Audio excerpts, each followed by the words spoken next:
Sorry, I need to attend an event at 2, but I will stay on, but probably no camera until they say I cannot miss the photo shot. So until I have to get on, and then yeah. Otherwise, yeah. So I'll understand, Liang. Thank you. We'll honor your time. I know a couple other council members are pressed too for time, so we're going to move ahead. Evan, if you would go ahead and do the item 1, welcome and review of the meeting format for our November 11th Santa Clara Santa Cruz Airport Roundtable. Yeah, thank you, Chair Bernald. Welcome members and attendees to the November 11th, 2021 meeting of the SCSC Roundtable. We are in a virtual setting, obviously, and so we would like to note that this meeting will be conducted in accordance with the State of California Executive Order N29-20, March 17th, 2020. All members of the committee will participate by video conference with no physical meeting location. We'd like to start by introducing the meeting format and the ESA staff that are facilitating this virtual meeting. That will be myself, Evan Wasserman, and Chris Jones for this particular meeting. The meeting is being recorded and is currently being live streamed on YouTube on the SCSC Roundtable YouTube channel. And the recording of this meeting will be posted to the SCSC Roundtable website a short time after the conclusion of this meeting. In addition to the virtual format, as I noted, that live stream is a tool that can be used for folks who may not want to participate in a video setting and just want to call in or listen in. The details to the YouTube channel and to this webinar are provided on the first page of the agenda packet. If everybody could go ahead and mute their microphones, that would be helpful. I hear a little feedback.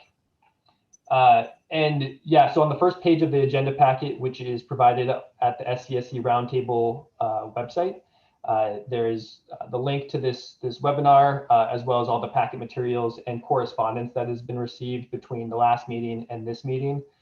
Any late correspondence has also been provided as a link on that meeting page for folks to reference during this meeting. As always, we're interested in hearing everyone's input and providing a platform for all voices to be heard when discussing topics considered by the roundtable. Please keep the discussion respectful when providing comments. And if you would like to comment on a particular item, please utilize the raise hand function on the Zoom platform. And then for those participating by phone, you can use the *6 or *9 function to use that raise hand tool. Commenters will have 2 minutes to provide comment. And we thank you all for joining, and I'll turn it over back to Mary Lynn for agenda item number 2. Thank you, Evan. I see that we have Greer as an attendee, not a participant. Oh, he's come over now. Good. Just in time. Nice to see you here, Greer. Same here. Thank you. Well, thank you. I'm calling the meeting to order and identifying the members present. I do it as I usually do, with the exception of Saratoga, in alphabetical order with the of the cities. So Cupertino, Liang, please respond with presence if you can hear me and you are here. Present, still on camera now. Los Altos, Anita. Present. Los Altos Hills, Stan. Present. Thank you. Mountain View, Allison. So I had brief technical difficulties, but I'm present now. Thank you. Palo Alto, Greer. Present. Thank you. Santa Clara City, Kathy. Present. Thank you. I know that Santa Clara County, Steve Preminger is not going to be in attendance given it's Veterans Day. Glenn Hendricks, Sarah, Sunnyvale. Attending, good. And Mary Lynn, Saratoga, present. Thank you very much. I see from the list of attendees that Chris Zanardi is here from this county office, and I want to welcome our legal counsel, Kirsten Powell. I don't know if anyone else from the FAA or the airports or the congressional offices are here, or Cities Association. If you are, would you please raise your hand so that I can acknowledge you? I don't see anyone as panelists or telephone numbers. So I will move on. The first item on the agenda is a resolution number 2 regarding virtual meetings. We'll get a staff report from Kirsten Powell, please. Thank you, Madam Chair. As all of you are probably aware, and you've probably done this for your local jurisdictions, Assembly Bill 361 was recently signed by the governor that enables us to continue having virtual meetings so long as you make a finding of emergency conditions that would authorize the use of virtual meetings. As outlined in the resolution, currently Santa Clara County has imposed different conditions to try to stop the spread of COVID-19, including requiring masks, trying to limit, excuse me, the number of participants at certain events. And based on that, the continuance or having meetings in person could create some threat to the public health. And so before you today is a resolution that, if passed, would authorize the continuance of these virtual meetings. We would need to reapprove a resolution every 30 days in order to continue virtual meetings. But at this point, we are recommending that the board approve this resolution so that we can continue today's meeting virtually, and then any future meetings. We will continue to monitor the health conditions, and at some point, virtual meetings may not be necessary or may not be justified, but at this point, we're recommending approval of the resolution before you. Good. Are there any questions of staff at this point? I don't see any hands raised, and I'm seeing some shaken heads. I'll ask for public comment. If anyone would like to speak on this matter, please raise your hand. Oh, wait a minute. I have to go back. I do see a panelist hands raised. No, I'm ready to make a motion after you close the public hearing. Okay, thank you. So any of the attendees, I do not see any raised hands. I'll give you a couple of minutes seconds if you want to say anything. I'm still not seeing anything. Glenn, I will move to you. Yeah, I move that we adopt the resolution for the virtual meeting. Thank you. Do I have a second? Second. Allison? Oh, okay. Allison, was your hand raised to second too? It was, but either way is fine. Okay, I just wanted to make sure if anyone had any comments, they were covered. So we have approval by Glenn Hendricks, second by, I heard Kathy Watanabe, second first. And so I'll call the motion. And I'm going to slide down to, just to keep things and us on our toes today, Los Altos, Anita. Yes. Mountain View, Allison. Yes. Palo Alto, Greer. Yes. Santa Clara City, Kathy. Yes. Sunnyvale, Glen. Yes. Cupertino, Liang. Yes. And Saratoga, Mary Lynn. Yes. Thank you very much. Let's hope the rest of the meeting goes so smoothly. Can you All right. include Los Altos Hills? Oh, Stan, I'm sorry. Thank you for keeping me on my toes. There, one more mark. So the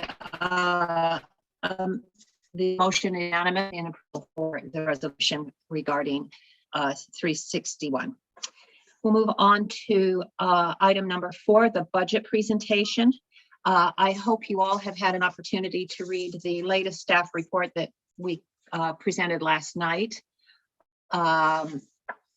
We've been involved long enough to know what the background issues are, but I will review it very briefly. Pursuant to the bylaws of the SCSC Roundtable, a budget is to be adopted by July 1st of each year.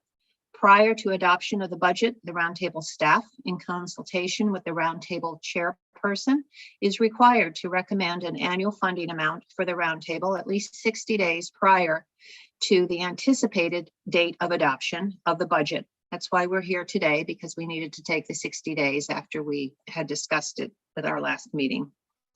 Because the meetings of the Roundtable were paused during the winter 2021, the was unable to budget until 2021. Marion, At that meeting, the board requested additional information of items included in the budget at the request of Cities Association. Specifically, the board approved the following motion made by Glenn Hendricks to notify Cities Association that the items in the budget for ESA and Logan Powell would be approved. Additional detail is needed from the Cities Association on the HR, legal, and Cities Association staff items, as well as additional details on the costs for the program coordinator and associated costs, and the fiscal sponsorship fee, all line items they had provided with a more specific detailed breakdown on the $27,000 previously incurred costs and the $23,000 future costs.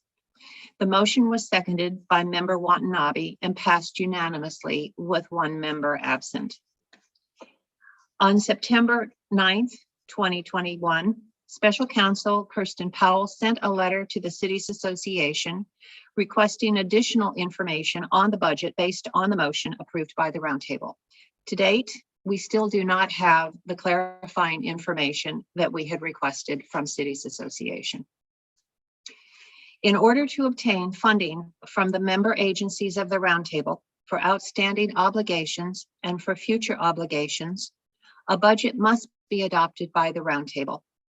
The budget includes funds for ESA, Logan and Powell, Cities Association staff, and outside legal counsel and investigators hired by Cities Association to address a personnel matter.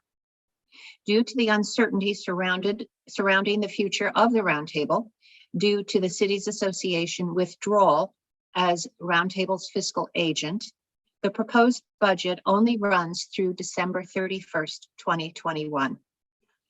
In the event the roundtable continues its work after December 1st, a budget amendment can be adopted. Excuse for the me, Mary remainder of Lynn, the fiscal year. Mary Lynn, could you turn off your video because you're breaking in and out on your video, on your audio a little bit? Got it. Thank you, Glenn. I believe you all have received this, but I think it's important for the record that it be read into the record, so I'm going on with the staff report. ESA is currently working under the contract for the roundtable to provide technical assistance. Am I not breaking up any? Is this any better? It's fine, you're better. Okay, good, thanks. To date, ESA has been paid, at least to the date that we prepared the report, $168,372.50 of a total contract amount of $180,000. It is anticipated that no additional services from ESA will be needed after December 31st. For Logan Powell, LLP, they're currently providing legals that I have to say have been essential to our getting to today to assist the roundtable with its meetings. To date, Logan Powell has been paid $18,012.50. It is anticipated an additional $7,500 will be needed for services through December 31st. Cities Association staff, pursuant to the bylaws, the duties of the roundtable staff and the consultants provided by Cities Association of Santa Clara County shall be specified and approved as part of the roundtable annual budget process. This was not included as part of the last budget approved by the roundtable. However, for the time period from January 1st, 2021 through September 2021, Cities Association staff is requesting $21,054.35 as a reimbursement for time spent by the executive director and legal counsel for the Cities Association working on issues related to the roundtable. Copies of the invoices provided by the Cities Association staff are attached. Costs associated with personnel matter. Cities Association has received a personnel complaint that it has stated is associated with the roundtable. As such, it has requested reimbursement for some expenses associated with that complaint. This includes staff time working on this matter, legal expenses from outside counsel, as well as the city's association legal counsel and investigation costs. The total amount requested for reimbursement is $25,125.50. Copies of the disclosable invoices are provided by Cities Association and attached herein. Although the roundtable requested specific information about the costs incurred on this matter and the basis for charging the roundtable for these costs, no additional information has been provided, citing confidential personnel obligations. These costs were not specified and approved as part of a prior roundtable budget as required by our bylaws. Cities Association has also requested an additional $19,214.50 for reimbursement of anticipated costs associated with the personnel matter. No additional detail was included with this request. I specifically asked for details regarding the delta of 19,000, and I also asked for an update on the investigation coming to an end, and I was given no further information as late as Thursday of last week, or even 2 days ago, nothing had come in. The rest of the report is in front of you with the dollar amounts in the charts. So we believe on our best work that we've gotten in requesting information from cities that we do have a reserve, excuse me, of $8,346.50. Pursuant to the bylaws, annual funding for the roundtable is based on the approved per capita formula and may be increased or decreased on a percentage basis at a regular or special meeting by a majority vote of those members present at that meeting. In order to fund the roundtable through December 31st, 2021, the board must send annual funding requests to member agencies. The amount of that request should include amounts for Logan Powell LLP to continue their work through December 31st.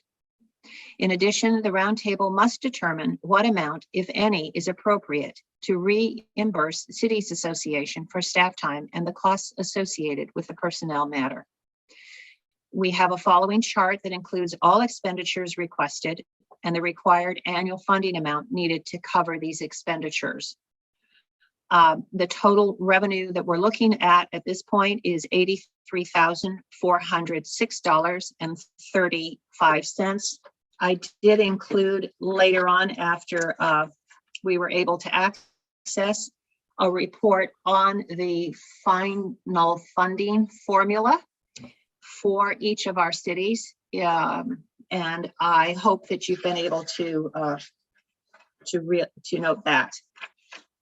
As to the fiscal impact, the approval of the budget will result in annual funding notices being sent to member agencies for payment to fund the operations of the roundtable through December 31st, 2021. Staff recommendation is that the roundtable approve the budget for the period from July 1st through December 31st, 2021 by adopting the attached resolution and direct staff to send annual funding notices to member agencies.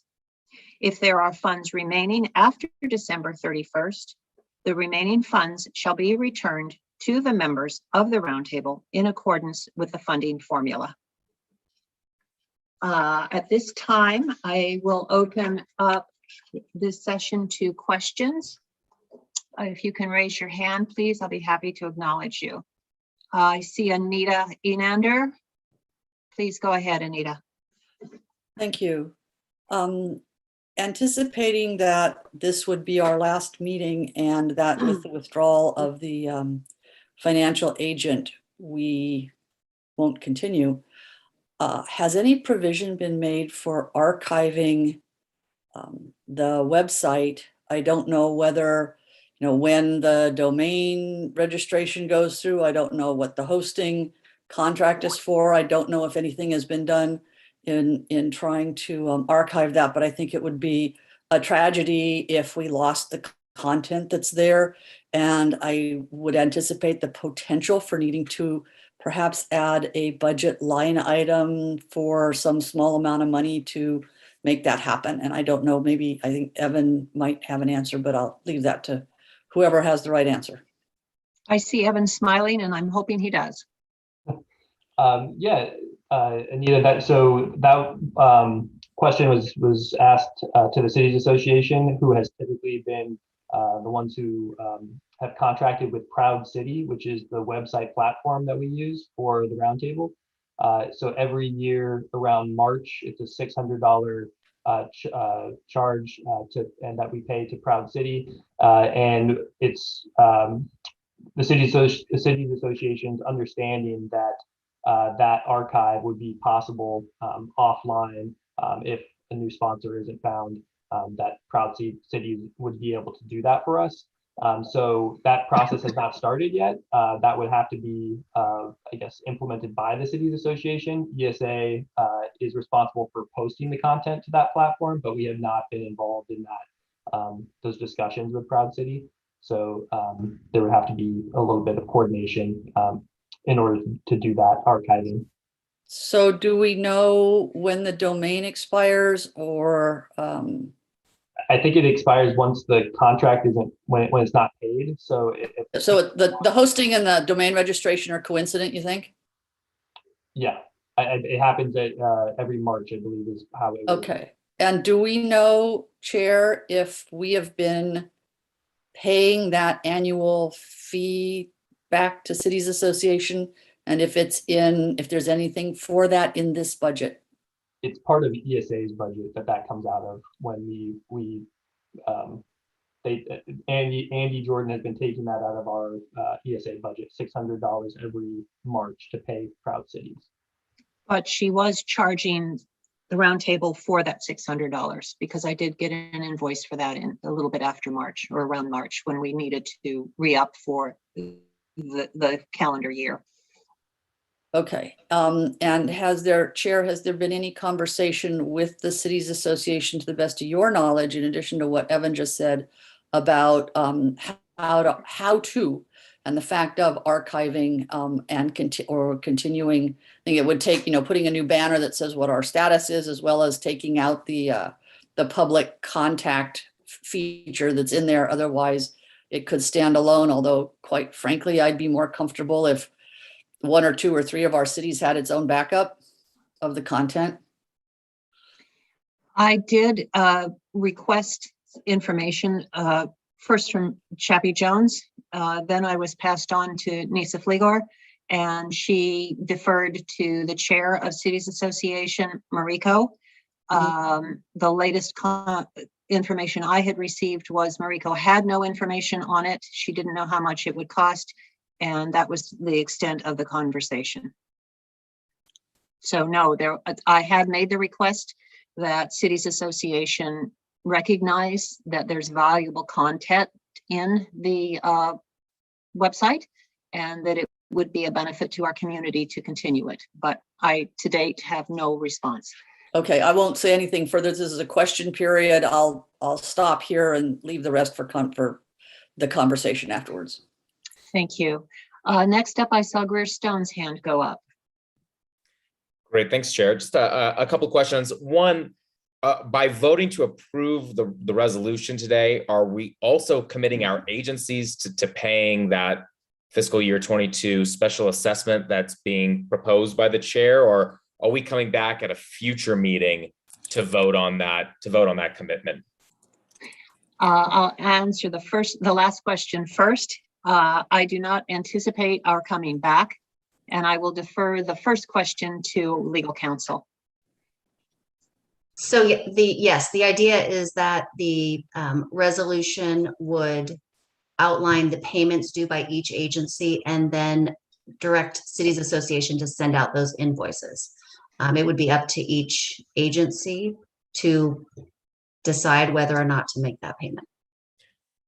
Okay. So we're not with this vote, we're not committing our agency to that money. There's a recognition that we need to then go back and get authority from our governing body for that. Correct. It is my understanding that there was, was going to be a placeholder in each agency's annual budget for this, which would have been for the original amount, the 187,000. It may already have been approved as part of your budget process, but each member would need to verify that. Okay, that makes me more comfortable. I appreciate that because I don't currently have the authorization from the full council to commit. So, but with that understanding, that makes me feel better. And then one other question: when are we going to be asked to approve the next fiscal year budget, and are costs anticipated to grow in the next fiscal year? I think we'd probably all be more comfortable if we just had a little more clarity on kind of what to expect going forward. And I understand there's so much up in the air right now, but do we have any sense on that?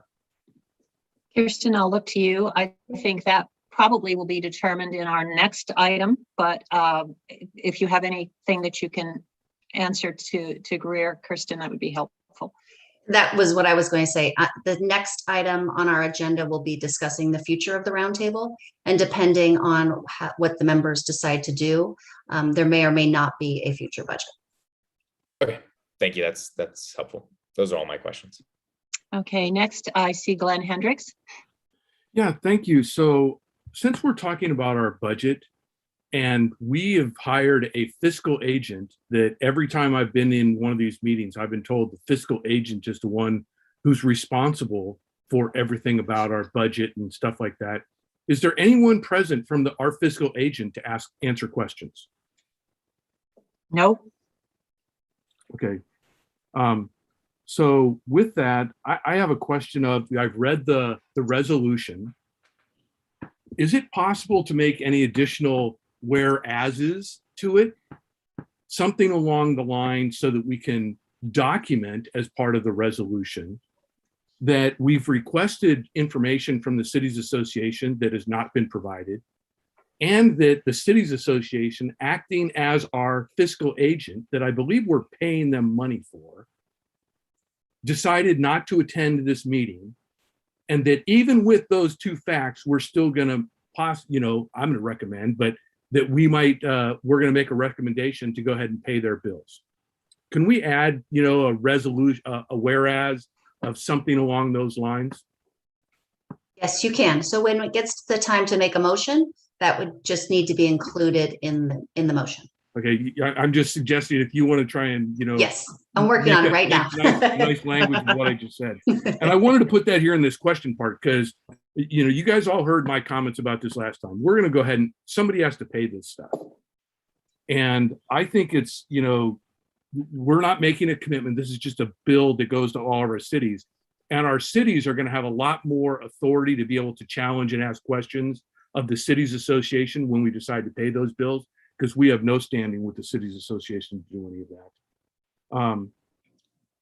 And I think it's going to be important that we should go ahead and recommend to send these invoices to our cities, so that when the Cities Association in their next request to our cities and they're asking for more money, that they are asking for that separate of whatever they need and not convoluting the issue of their own budget issues with this, which is, I'll get into more later, but that's the main reason for us to go ahead and authorize this, so that their future budget issues, they don't try and blame on that we didn't pay our bills.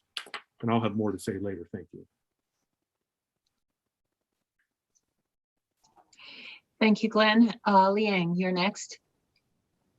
Okay. I'll share screen. So I have a question with this table. So the 180,000 is the membership due from 2021. So that's that's from last year. This is that's the amount our cities already paid, right?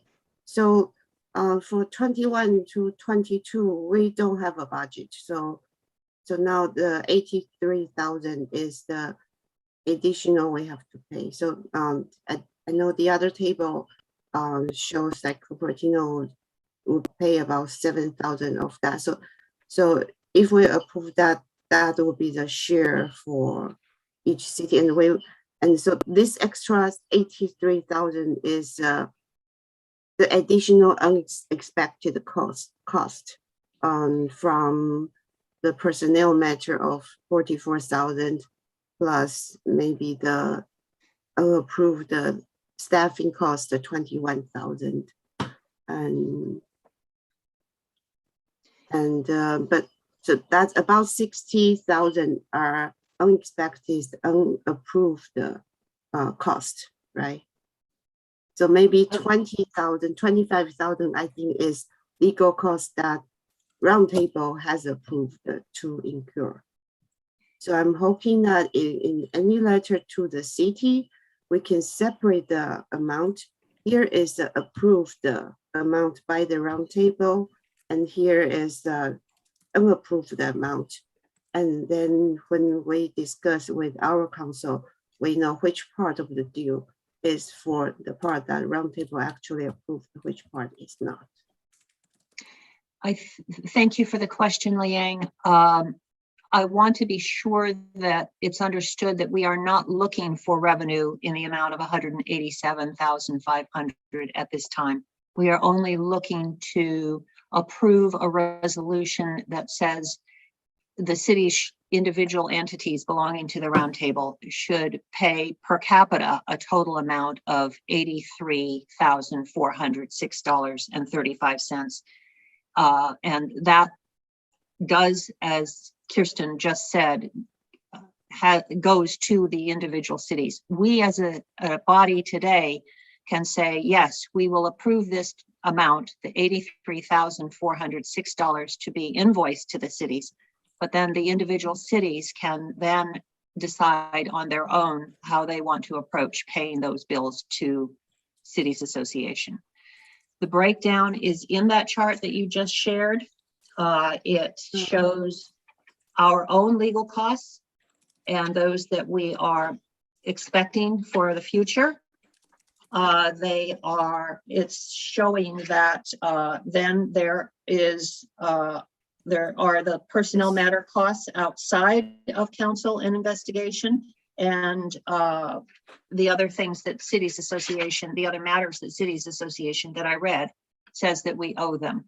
So today we are only looking for approval to move ahead with the budget recommendation at 83,000 or maybe a little bit more given a possible discussion about the website. That 83,000, as you are seeing, and Liang, you were right in say, when we show this chart that's just down below what was just put up, it does, this is that one. Cities Yes. breakdown. That's your individual cities and county breakdown. So where had everything gone according to plan, in 2021, we would have had a need for revenue of $187,597.78. Cupertino would have paid $17,926.99. What we are asking Cupertino now, given what Cities Association is demanding of us, is for Cupertino to pay on a per capita basis $7,970.39.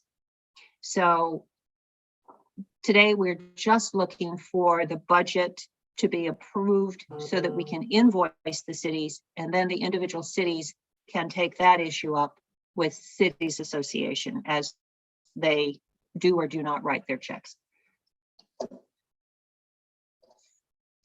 Christian, is there anything else that we could add to Liang's question?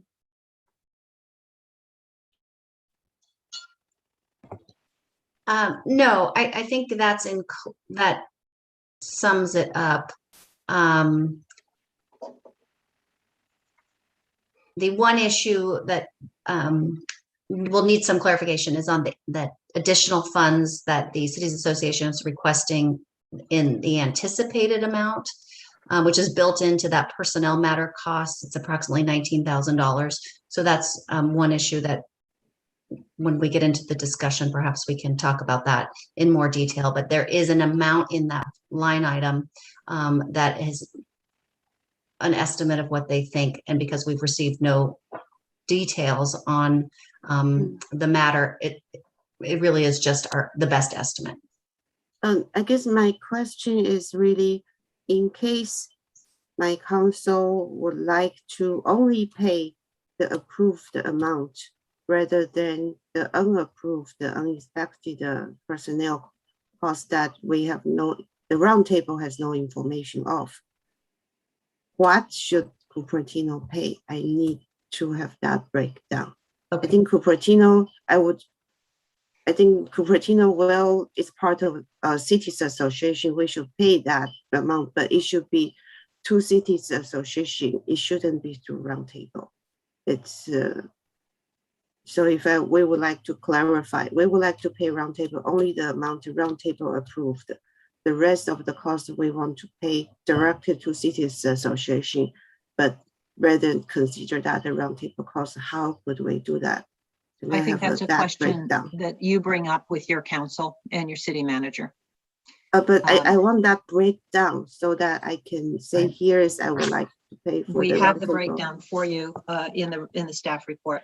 Right. So if that number, if the ultimate number that's approved, if the final membership due number is reduced because the board decides to reject some of the reimbursements that have been requested, we'll have to run a new formula, and we can provide that to all of the board members. Yeah, that's what I'm hoping is if I take out the staffing cost we didn't approve and the personnel matter cost we didn't approve, what would have been our payment? I would like to know that. Thank you. I think that's something for discussion. So if I could move on to questions. Thank you, Leanne, for So bringing I that will up. be going off camera now and Okay. switching to my phone. Kathy Watanabe, I see that your hand is raised. And then after that, I have seen that Stan Mock has wanted to speak. And Glenn then after Stan. Okay. Thank you, Chair. A lot of questions. So the 187,000 that we would normally, that our cities would be responsible for paying on an annual basis, is that going to be billed at all at some point? Because it No. hasn't. Okay. No. It was supposed to have been billed to our cities in May or June of this year, but because of the suspended state of the roundtable, Cities Association acting as fiscal agent did not bill our cities. Okay. And then this 83,000 that we're going to be voting on, that then those invoices respective of our cities, however much they're supposed to pay. Cities Association will be sending out those bills. Are they going to be charging us on top of everything else for sending out those invoices as well? Kirsten, most likely, yes. I would assume, yes, any amount of time that any member of the Cities Association staff has spent, that includes their legal counsel, we have received a bill for that. Okay. And it just finally then, so then with this, I mean, what we would consider a special assessment on top of what we've already, our Santa Clara has budgeted. I know Greer had brought this up as well, that he doesn't have authority and I don't have authority today, but it is going to have to come back to our city council and require 5 votes in order to, because this is not a budgeted amount. And if I would hope that if Cities Association really wants to be paid, that somebody's going to be available to answer these questions, because there are going to be a lot of questions. And if they want to be paid, they better be ready to answer them. That's all I have. Thank you. I think that's a good question, Kathy. Thank you. Stan? I'm wondering what happens with those cities who have now decided, or maybe will decide, not to pay into the pot. Is there some sort of ancillary penalty that they may pay in the future? Or does it wreck their credit rating? Are there bill collectors that go by and knock at their doors? So, or we're just shutting this thing down is basically it. So I don't know. Kirsten, can you answer the legal ramifications? Yes. If there are any? So I was just going to pull up the bylaws. So there's really nothing, the bylaws do not speak to the situation in which the amount is not paid. Presumably, if someone didn't pay, the board could vote to remove them from the group. But depending on the outcome of the decision on our next item, there may be no group left to be kicked out of. So I think that at this point, there is no legal process or obligation that could be used that's clearly spelled out in your bylaws. So we'd have to look at something in hopes of getting that. I think to Member Hendrick's comment earlier, if the roundtable doesn't pay it, the cities association will be paying it. So your agency will be paying it one way or the other. Ah, I see. Thank you.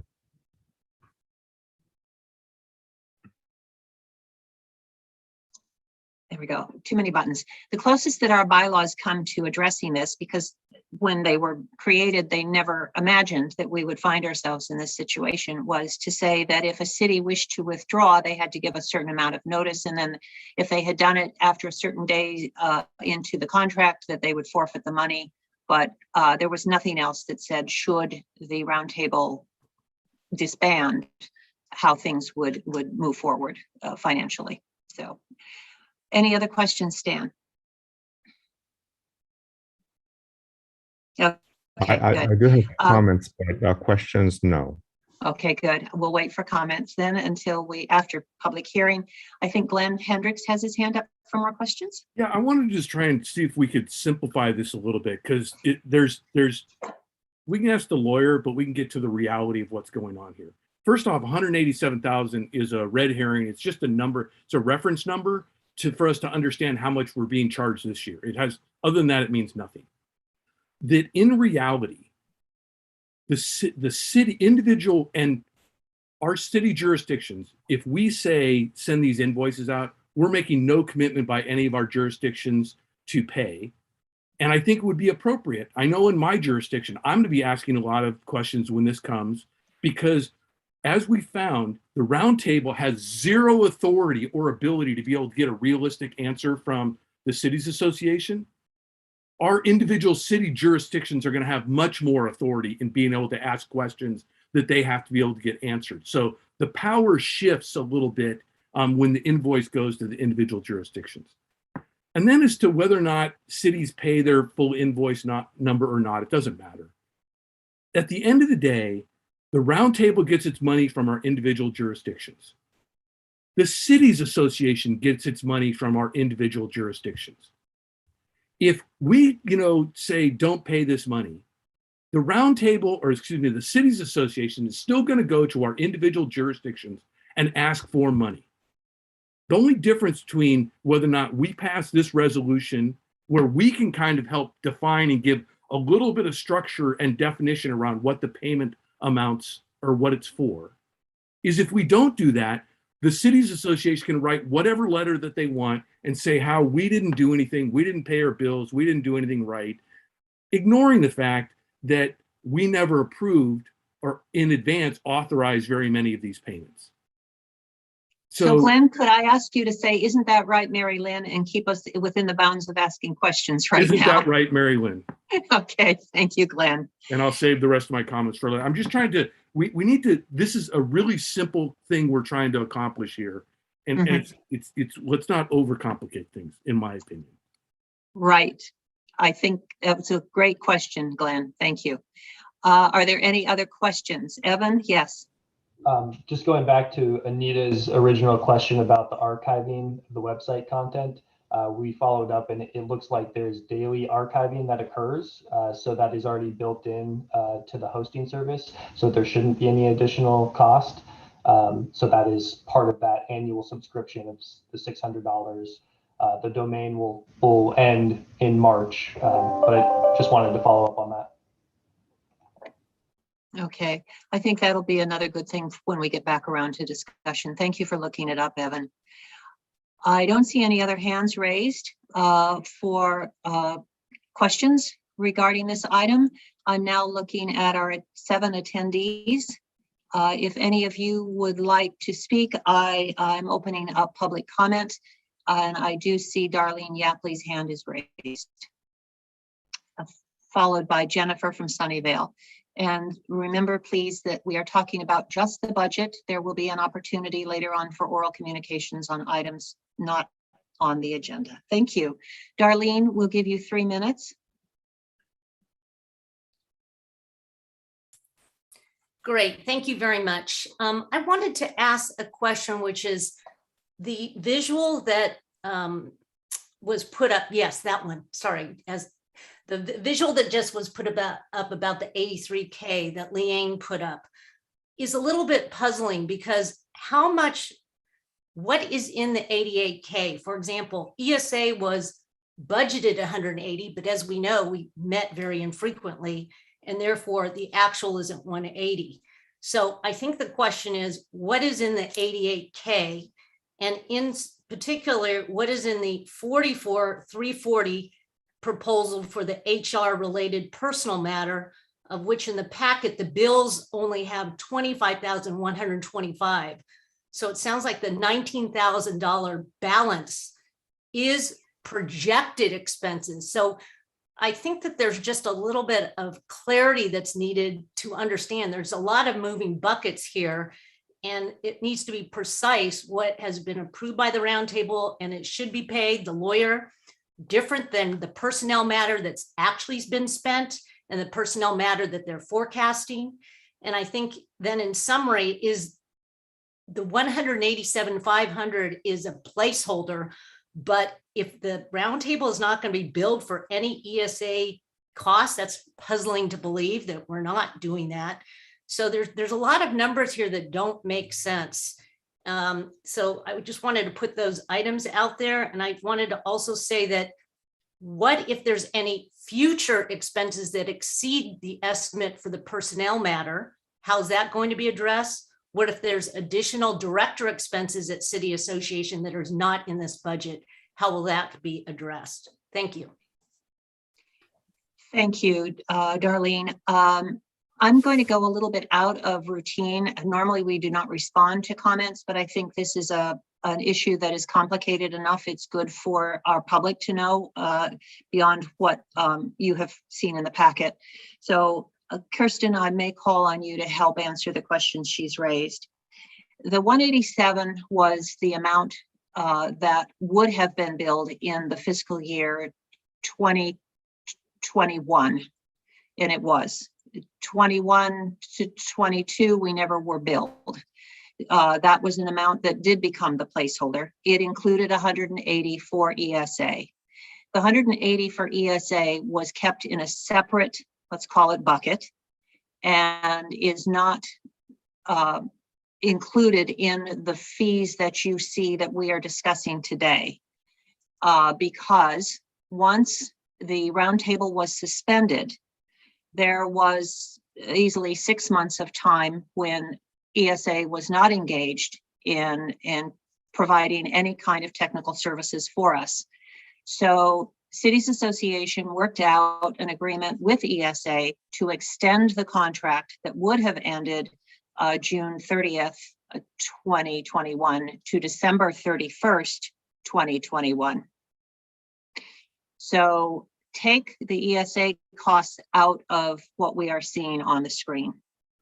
When you get to the 19,000 delta out of the 44, whatever it is, that I believe, Darlene, you are right. They are anticipated costs and estimated costs that we have not gotten specific answers from Cities Association, no matter how many times we have requested that information from them.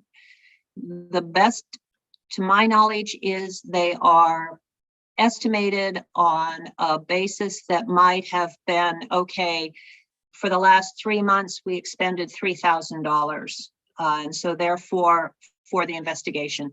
So therefore, there's that much of money that we should be putting in to complete the investigation through December. As I may have mentioned in the report, the staff report, there is no deadline that I have received regarding the investigation.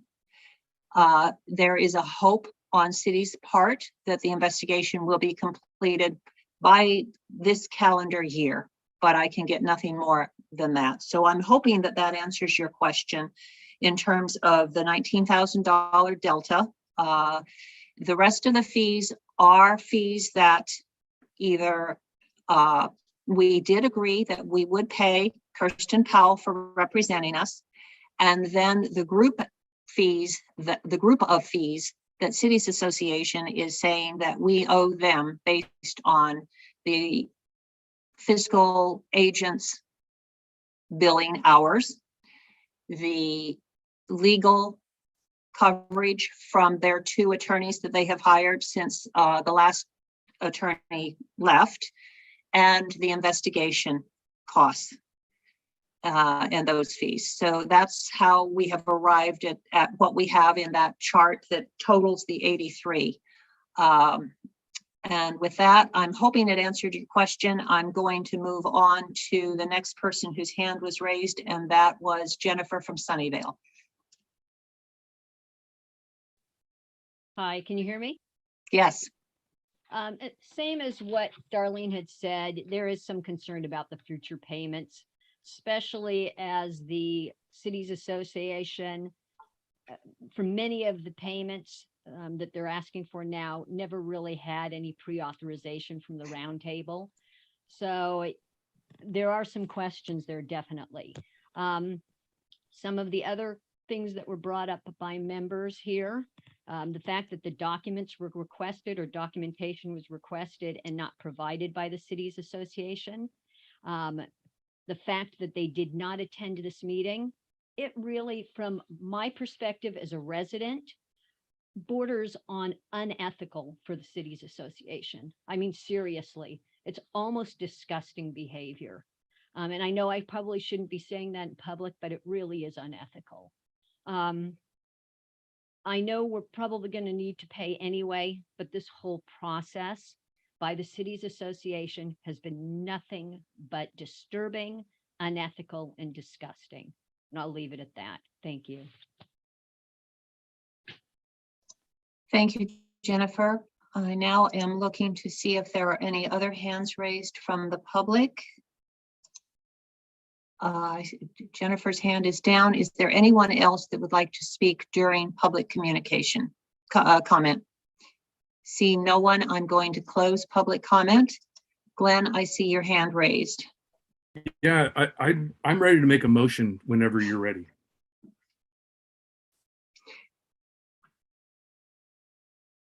Please go ahead. Okay, I move that we add a whereas to the resolution that we have, the draft that was put in front of us, something along the lines of that the roundtable is being charged for expenses they did not authorize in advance, and that the Cities Association or their fiscal agent was not present to answer any questions before we voted on this. And that we add to the budgeted amount a total of $3,000. And this would be to address Anita's question about annual website services. And I just came up with, for 3 years, and I'm just coming up with that, 3 years times $1,000 a year. I just took the $600 they said was the hosting fee plus another $400 that could be used if somebody had to go ahead and do something of what goes on. That if we add those two things, one thing to the resolution, one thing to the total dollar amount, and that then we approve the resolution and authorize the Cities Association to invoice our cities. And I'd be happy for any other friendly amendments. I see Anita has raised her hand. Oh, you're muted. Would you please put the resolution up on share screen? The proposed resolution?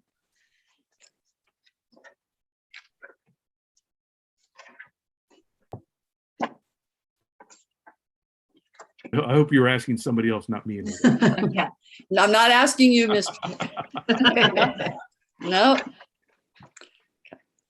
So, whoops. A little bit farther. I think it was back at the beginning, There, guys. there it is. Okay. So Is there any way to enlarge that? actually, I can see it, but I can understand some. Okay. I just keep my glasses off and then I can read it. Thank you. And Exhibit A lays out and if you would go to Exhibit A.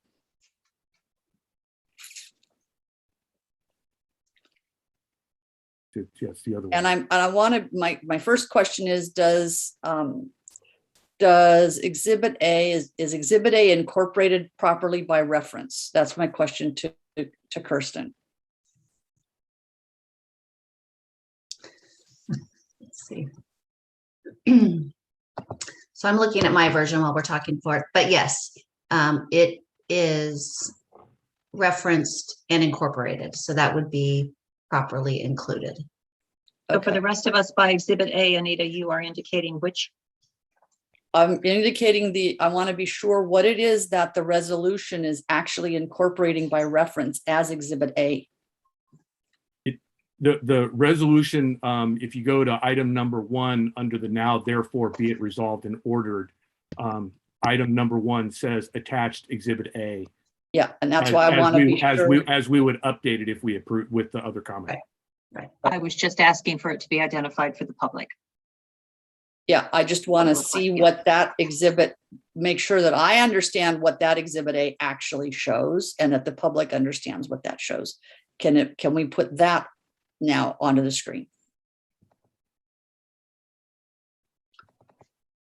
And Mary Lynn and Kirsten, is that the staff report that we added to the website?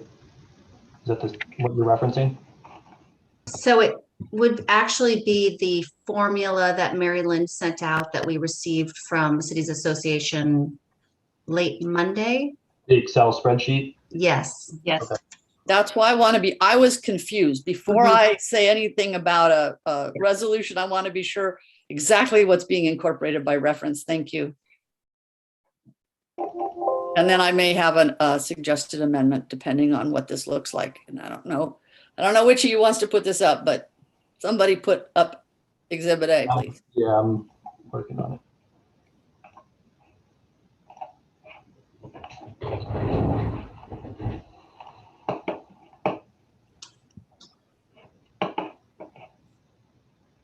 Okay, so that actually would not be it. Okay.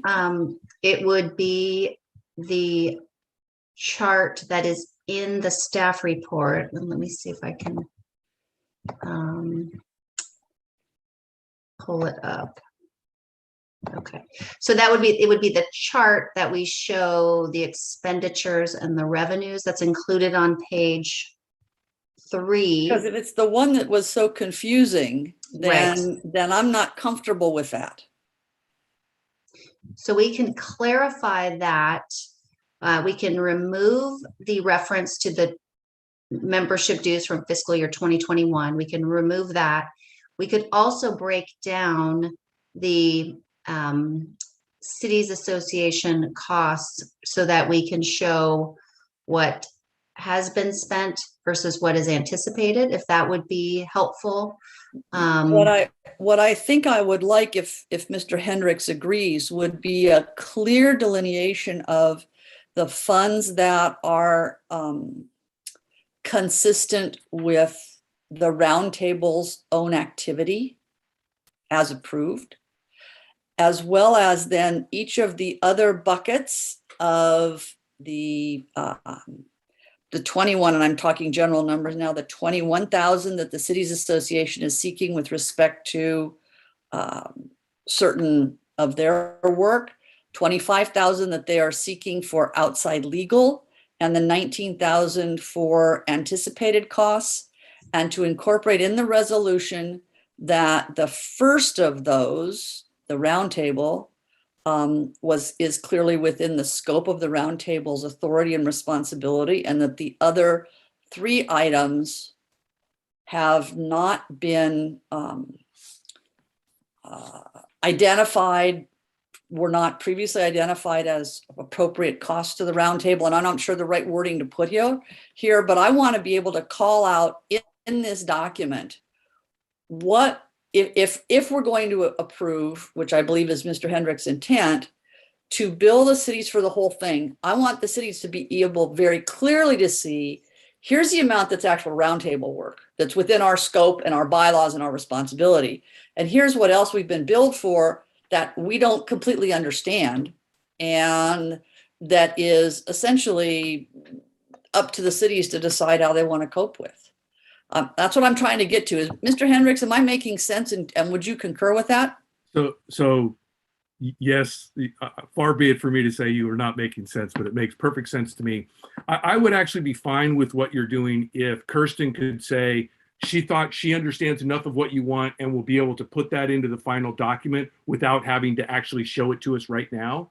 Yes. The reason I wasn't going to go down that path, and I'm perfectly fine if we want to go ahead and cut this all up, is that we can't make sense of all this. This is the reason we have so many questions, and that the fiscal agent's not here, who'd really is the real responsible entity that is supposed to do this. I'll just say, whether or not we do it here or not, when this item comes before my city council, I'm going to ask my finance department to go in and audit what the hell happened here. So there's going to be a lot more detail that multiple cities are going to have to find before they go ahead and do that. But if Kirsten can go ahead and do what you've suggested, Anita, then maybe it's just in two buckets. Maybe it's just two buckets. One bucket is, what's our normal stuff, what's ESA plus our attorney, and the other is the bucket that you refer to in your new whereas as what we've been unable to ascertain and didn't have anyone at the meeting to answer the questions about. And that's fine with me. I would accept that as a friendly amendment of what goes on, because I'm just trying to get us to move forward. I see Kirsten has raised her hand. I just want to add one last thing. We keep talking about the projected 19,000 that's there. I actually think that's very good that they have finally said they've made a projection of what they think they're going to spend. It may or may not be right, but this is the first time I've ever heard them make a projection. So, but I'll be quiet for a second. Kirsten, did you have something more to add? I did. I just wanted to clarify. So I sort of see it as three buckets. So we have the ESA and your legal counsel expense. That's what the ESA needs to operate, or what the roundtable needs to operate. Then we have the cities association costs associated with their definition of a fiscal agent. So we have received bills from the cities association for the executive director's time, as well as their legal counsel's time that they claim is related to the roundtable. And that may be separate and apart from the personnel matter. And then we have the cities association costs and their legal counsel and their investigators and their other legal counsel. That's all related to the personnel. So I guess I would see it as three separate buckets. The roundtable operating expenses, and then there's the cities association, what they claim is our operating expenses that were not authorized, but are related to the operation, and then this personnel matter. Which includes a projected future expense of unknown but only estimated amount. Correct. Of the 19,000, right, 214, all of which is included in our staff report and broken down into those categories already. Yeah, I understand that. It's just that I want to see it in the resolution. And so what I'm hearing is Anita's asking for a friendly resolution that would break it down into those three buckets, which would be clearly associated and referenced by the resolution. Correct. Could we reference that in the resolution, reference the staff report in the resolution, and that would take care of it? Or is there another way to do that, Kirsten? I think it would probably be better to just approve it with the Exhibit A as we've defined it, and then I can prepare it with the three buckets that we're talking about. So you'll have ESA and Logan and Powell in one bucket. You'll have the cities association cost of that 21,000 number, assuming it stays that number. And then you'll have the personnel costs at the 44,000. The ESA number, it is confusing because we're looking at doing a budget from July 1 to December 31st. The 180 was for part of the last fiscal year and part of this fiscal year. So we'll have to break that down, but we already have the money set aside for that, but we'll include all of that in the operating costs. This is the roundtable, actual roundtable business bucket. And then you'll have the Cities Association operation costs and the personnel costs. Okay, Kathy, I see your hand is raised. Yes, thank you, Chair. I just wanted to add, I mean, I agree with Anita's proposal, a friendly amendment to the resolution. I think, you know, that as we bring this back to our cities, or when we finally discuss it, it's going to be important to be able to say that these are actual roundtable costs that we approved as a roundtable, that being ESA and our attorney's costs, to ensure that those costs are paid. But to have the breakdown of the other costs, I think will be important as well, because then we'll know whether we have the backup to be able to explain that. And so I think breaking this out into 3 different buckets to be able to bring that back to our councils and getting these bills approved, I think is really important. So thank you, Anita, for bringing that forward. Okay, great. Thank you, Kathy. Greer, I see your hand is raised. Thanks, Chair. I agree with everything that's been said, and the frustration of not only members, but also members of the public with how the Cities Association has kind of plopped this on our lap without much transparency. And I think it is going to be important to make sure that we are communicating our objection within this resolution to how this process is being done. And I think the motion and the friendly amendment is accomplishing this.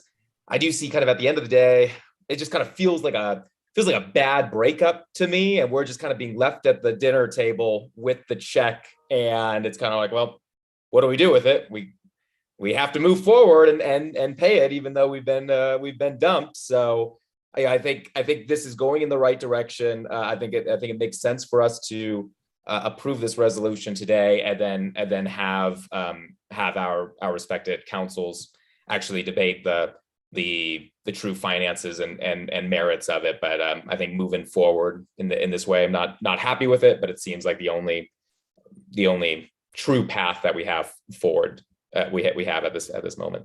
So thank you. I love the way it's a date gone bad. It's a reference I had not thought of. Kirsten, I see your hand is up. I just wanted to, I drafted a quick recital to add to the resolution, and I just wanted to make sure that everyone was comfortable with it. If we think we're headed that way, so we can wait. Can we have Evan type it as you read it slowly? So I can email it to him. Is that possible? I can email it to him, which might be easier. It made a difference in his face, definitely. So thank you, Kristen. I got the thumbs up with the email. Yes. So okay. I would add in between the second to last and the last recital, I would add a new recital that reads, whereas despite the fact that the roundtable requested details on the amount of costs billed by the Cities Association without prior authorization, but received no additional details, and that the Cities Association, as the fiscal agent, was not present at the meeting to discuss the proposed budget, the roundtable considered the proposed budget. And then it would go on. And whereas the roundtable has reviewed and evaluated the proposed budget submitted by roundtable staff in consultation. How does that sound, Glenn? That sounds fine to me. And maybe I missed it, but has anybody seconded what I said yet? I believe Anita had. Okay. Is that correct, sure. Anita? I'll make very clear that I have. Thank you. Okay, thank you. I just wanted to make sure. And I did want to clarify that I see your hand stand, but I want to clarify with Anita that the $3,000 is something that you feel is appropriate. Oops, you're muted. Yep.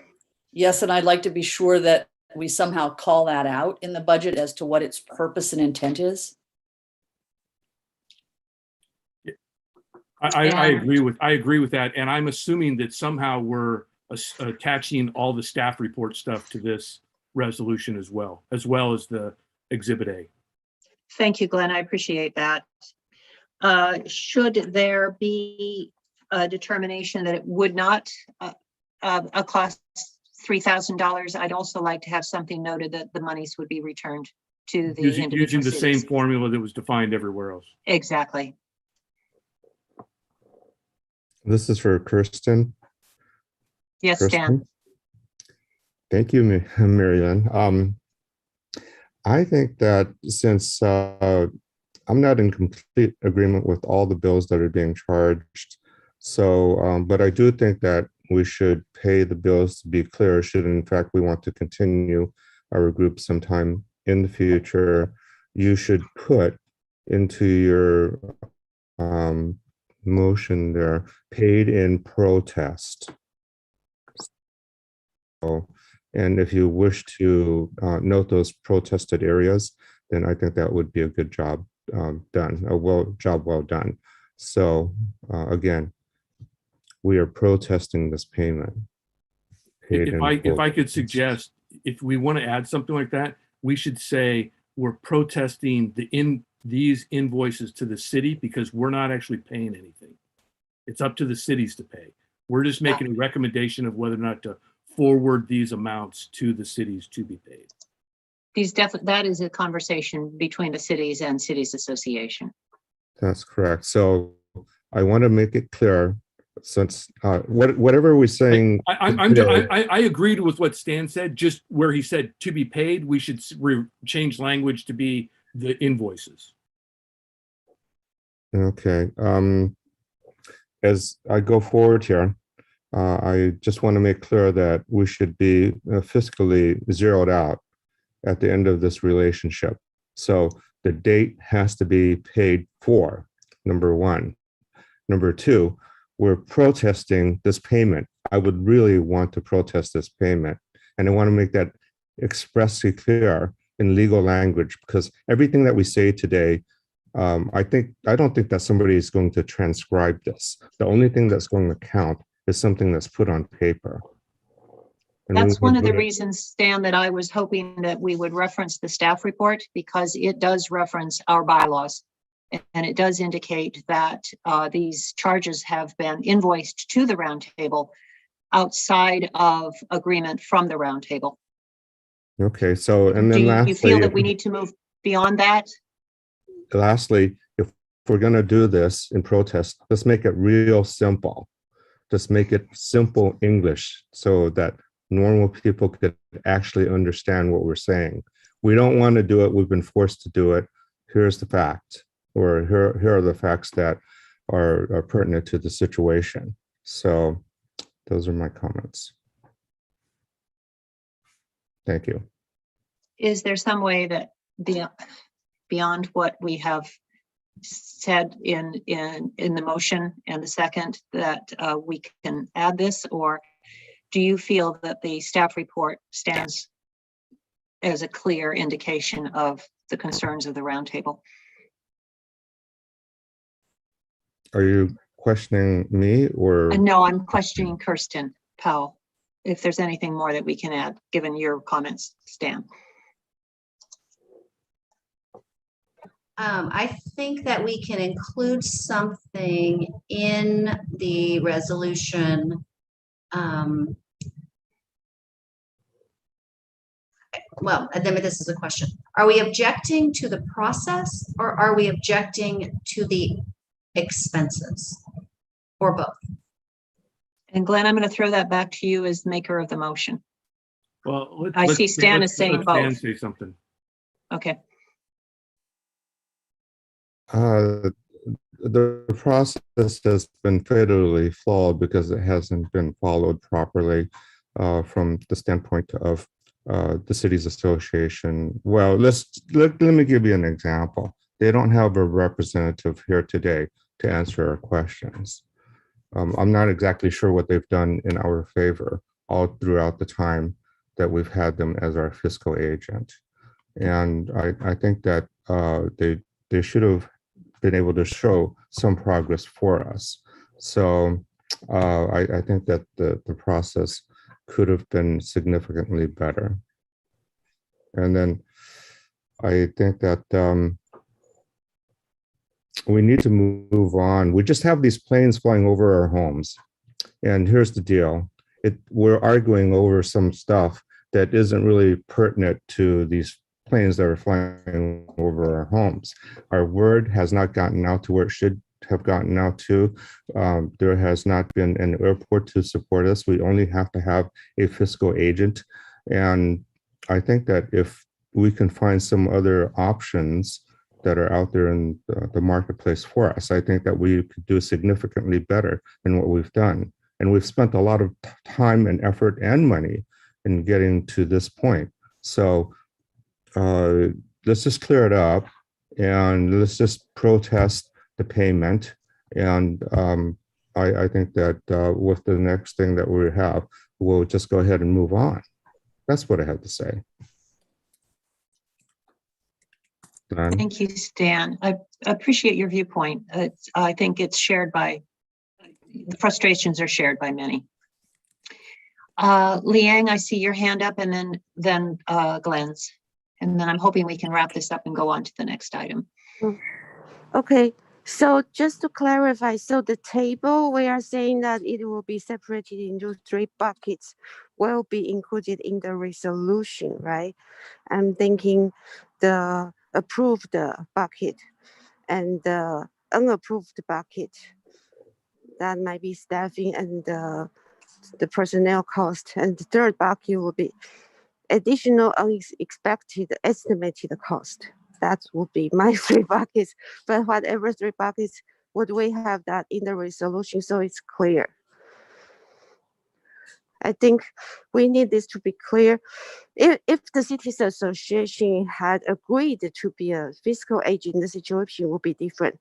We might want to pay in full to maintain that relationship, but that doesn't exist. Then we need to maintain the integrity of the roundtable, because in case we are ever going to continue, or even if it's terminated now, but we might continue in the future, we need to be sure that we are the fiscal responsible one. So how do we make that clear in this resolution? And I don't want to make it sound like we are recommending to the city council to pay the full amount. If it's somewhere we can say the majority of the roundtable representatives the things the roundtable should only be responsible for the part the bylaw allow us to pay for. Is that possible to add that kind of language? So I guess it's 2 questions. First is the table. Second is, can we clarify the intent of this board? We're making every attempt to do that, Liang, with the resolutions, the additions, and what Glenn has said and added, and Anita has seconded. The ultimate, I mean, we all want to come away, I believe, from the roundtable looking like we have acted honorably and we can exit with our heads held high. I think what we have so far on here with the wording that Kirsten has proposed for a whereas in response to the amendment to the resolution will encapsulate what you are talking about, but it will be incumbent on each of us as we move forward with our city councils and our city managers to present to them the information in the resolution and the backup staff report. And I think that will clarify exactly what you are trying to get to, and in the cleanest way. So Glenn, I see your hand up. And yeah, I just Liang, wanted to thank be you for able to your make a comments. couple comments to the motion, if I could. Please do. Yeah, you know, I appreciate everybody's comments, and I'm glad to accept the friendly amendments that we went ahead and put in here. We've all voted for things that we didn't want to vote for.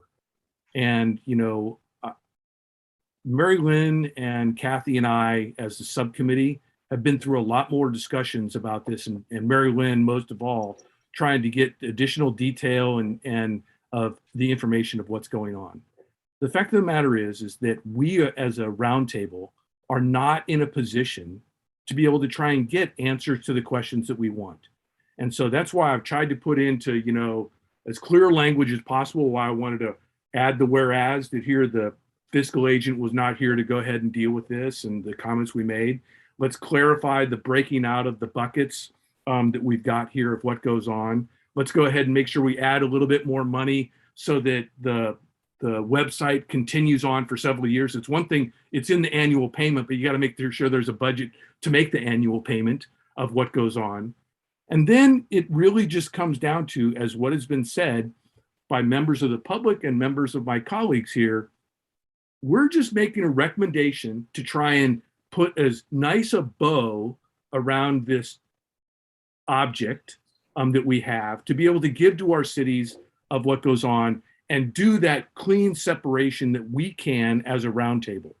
It is going to be up to all of us at our individual cities that are getting these invoices to be approved. And you probably got to make sure your city manager puts it on the agenda to go ahead and be discussed, so it doesn't fall under, you know, something that doesn't, you know, have an opportunity to be discussed.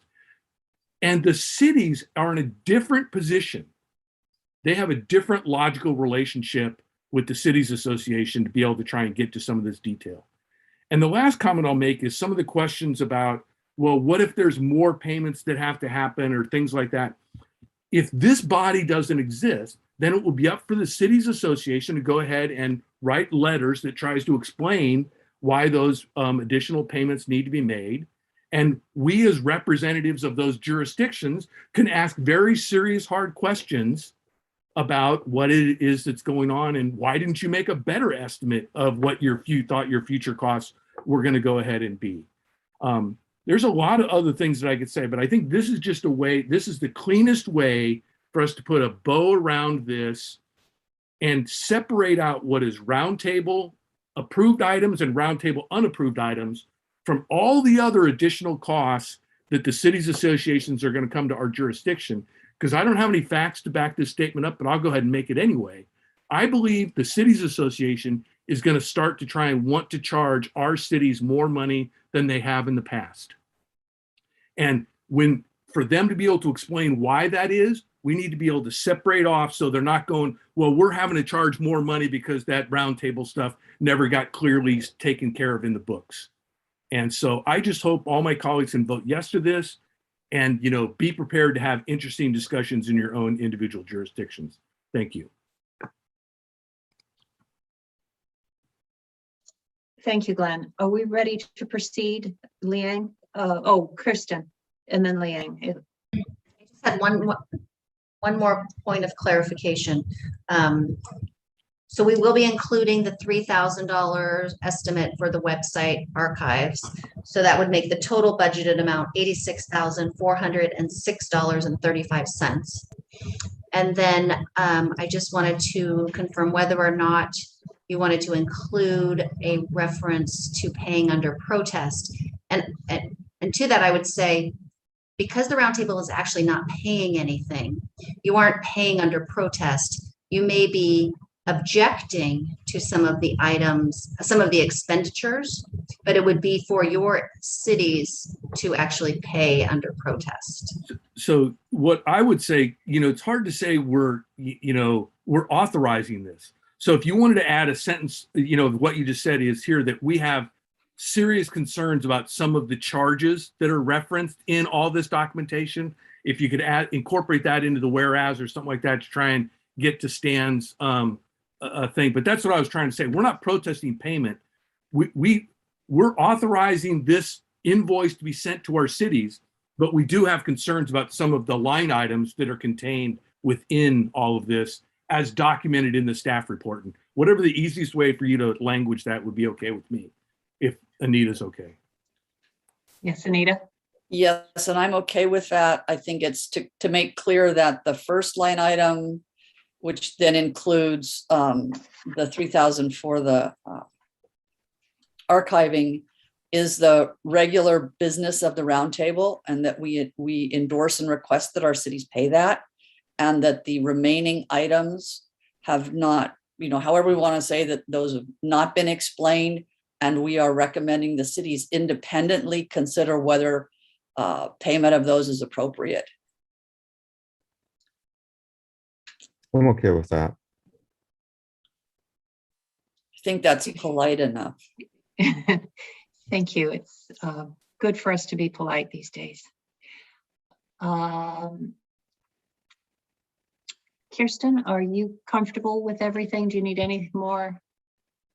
I think I have it. The only thing that might be helpful would be if perhaps the resolution, the staff report, and maybe perhaps a cover letter from the chair kind of expressing the concerns that were raised, if that all of that gets transmitted over to each city, because my understanding is they will receive from the cities association is some type of a bill. I will add that to the motion that, you and the chair will package this up, and a copy will be sent to the city manager of every city.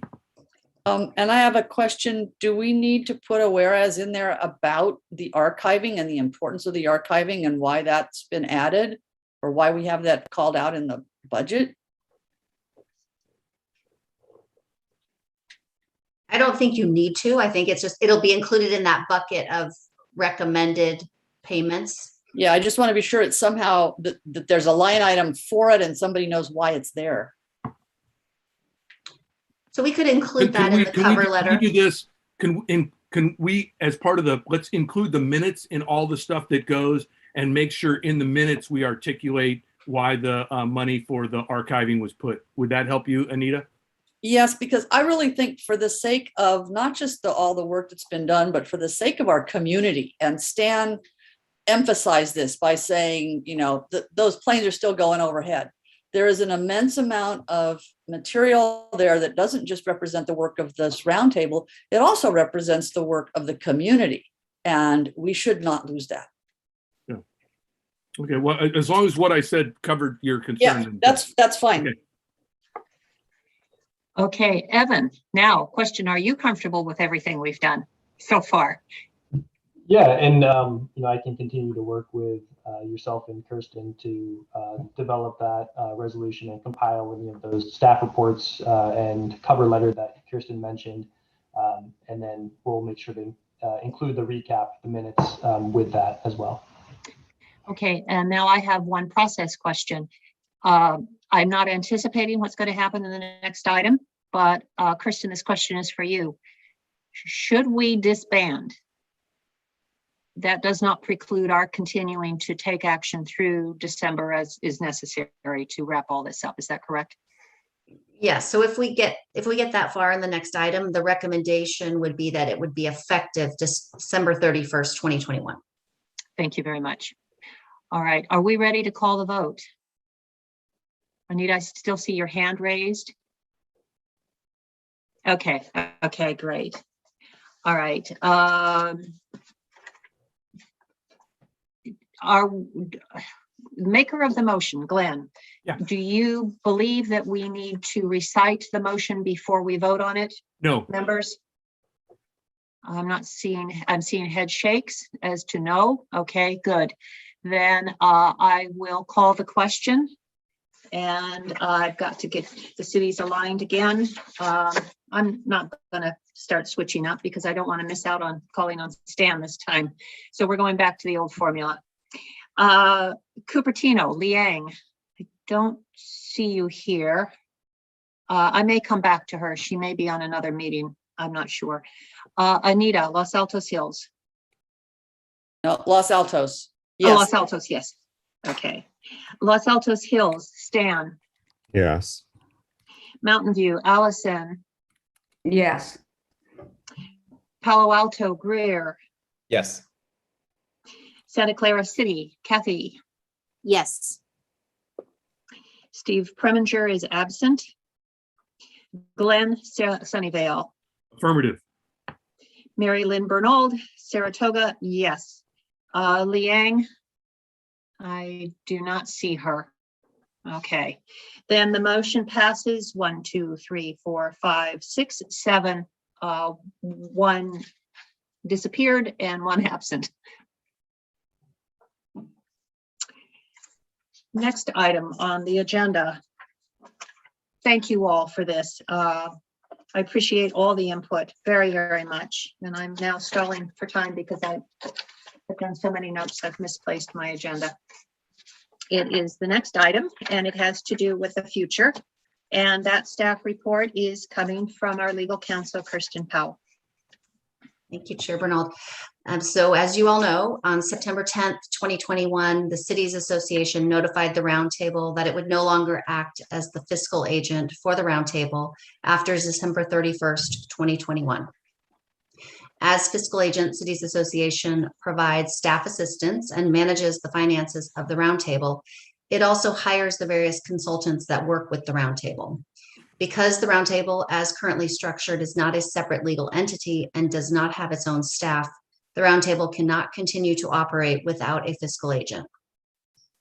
If the Roundtable desires to continue its work, there are two options to consider. Find a new fiscal agent or create a separate legal entity that could hire consultants and possibly staff to perform the necessary work. For the new fiscal agent, the Roundtable chairperson has researched other possible entities to serve as the fiscal agent, and those were included in an appendix that was attached to the staff report that was presented to you. To date, none of those efforts resulted in finding a viable solution. Without a separate entity expressing interest in performing this work, the only other option would be to have one of the other member agencies serve as the fiscal agent. The other option is to create a new legal entity. You could consider forming a joint powers authority pursuant to Government Code Section 6500. It is a new separate government organization created by the member agencies, but is legally independent from those. They share powers common to the member agencies, and they would be outlined in a separate joint powers agreement. The JPA would also be required to have a treasurer and an auditor. And it is a separate legal entity that would have the ability to hire consultants or staff, conduct meetings, and take action related to the purpose of the JPA. It's estimated that to set up a JPA, it would be approximately $10,000. Thereafter, either consultants or staff would need to be hired to perform the day-to-day operations of the JPA. If neither of those options is available or acceptable to the Roundtable should consider whether it should dissolve the Roundtable at this time.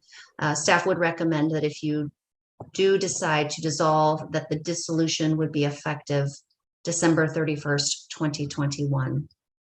And I'm available to answer any questions. Thank you. Are there any questions?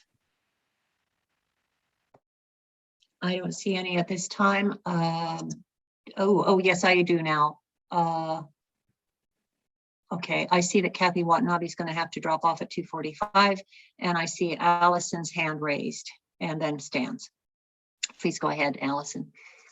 Well, the Joint Power Authority certainly sounds interesting to me. I'm wondering whether there's a time estimate for how long it usually takes to set one up, and also who would be doing that work, kind of how that would be handled. I'd like some details on that. Kirsten, go ahead, please. Sure. So to set it up, it would require the preparation of a joint powers agreement. That joint powers agreement would need to be approved by the city councils or board of supervisors, if appropriate. But each member of the JPA would need to approve that document. And then there are some forms that would need to be filed with the state to set up the formal legal entity. I would estimate, depending on heading now into the holidays, you're probably looking at 3 to 5 months, perhaps, and that would be dependent on how quickly each member agency could get the document to their legislative bodies, and also the negotiation. There would be negotiation between the staff of all of the potential member agencies. Somebody would need to hire the attorney to prepare the JPA agreement, and then there would need to be someone that would run that initial setup. So in the past, other JPAs that I've worked in, they have had staff members from the various member agencies kind of create a technical advisory committee that would work on that and kind of push that through. it would probably need a staff person from each member agency to be involved in that in order to keep moving that process forward. Okay, thank you. And involved in that process, there is some fee that does go to the agency that does become the fiscal sponsor. Right. So you would still need to have a fiscal agent, and based on what we've learned here, probably clearly define what that fiscal agent would do. I'm involved in 2 JPAs in the West Valley cities, and both of those, one of the member agencies actually serves as the fiscal agent. One was created many, many years ago, but another one was just created in the last few years. And one of the members was willing to take on that responsibility. That is actually how I met Kirsten, because I served on those 2 JPAs. And that's very fortuitous for us. What I have found since the city of Saratoga is the fiscal agent for the more newly created agency is that they have discovered that the costs of running as fiscal agent is not totally recouped by the agreement that was set up, but that's another consideration. I'm also going to add that while I was looking through all the options that we possibly could have and everything that was given to me that I should be looking into, and looking at a JPA, I began to realize that it would have to be set up by the individual cities. And that is something that actually kind of happened before the roundtable, that there were a group of cities in the northern South Bay that grouped together and didn't form a JPA, but started talking in every venue that they could to the FAA. I think we need to take into account the fact that as a roundtable, we were given a little bit more muscle. And I don't know what a JPA, what kind of muscle a collection of cities would have with the FAA. And that ultimately is the conversation that always needs to be had. And we need to have strength to bear on the FAA and on our congressionals. So it was one of the reasons that I did not pursue a JPA. The other reason was the costs and the time involved, and the fact that our current, as of last year's fiscal budget, was tied up with the matters that we were dealing with, the issues with the FAA and our contract with ESA. So I don't know, Allison, if you have any other questions regarding that, but that was part of it. If we were to disband, then it would have to be a conversation among the cities that still have interest in forming such a JPA. And so that gets into what Kirsten had said about the timeline and getting that on the agenda and then budgeted in these days. So could you clarify, because this is not something I'd anticipated, why would JPA have less strength than the roundtable as it's now configured? Every other roundtable in the United States is sponsored by an airport. Mm-hmm. We were set up by the congressionals because they realized after NextGen was implemented and all the impacts occurred in 2015, that they first needed to set up a select committee, and I served on that. And then they set up an ad hoc South Flow committee to address that, which I served on and Glenn chaired. The congressional offices said, we recognize that the South Bay, Santa Clara and Santa Cruz counties have a unique situation that needs to have an authorized venue. And to authorize it, we're going to be setting up this roundtable. They did extensive research at that level to figure out what would be the appropriate means to set up the venue. They went as far as going to the Department of Transportation and on down through all kinds of agencies saying, will you become the fiscal sponsor? And many fiscal agents or many possible agencies, from what I understand in talking to Anna Eshu's office, flatly said no. There were 3 or 4 congressionals that were involved at that time, and they had their own concerns about how a roundtable would be set up. And so there needed to be some compromise too on what would the venue be, what would it look like, how would it act. In factoring all those things in, the congressional offices landed comfortably for them within Cities Association to represent Santa Clara and Santa Cruz counties. And that's how we came to be. I was not given all that information of the extensive research they had done until maybe a month ago. And I had just been out there piddling around, going to everybody else, going, hey, what about this? What about that? So what I am saying here is that the congressional offices did a search. They did not believe that a JPA was going to be an agency that was going to have the force, the muscle that was going to be recognized by the FAA. And certainly with what we have seen with the FAA's report that came out in June regarding Surfer, it does take muscle to take on the FAA.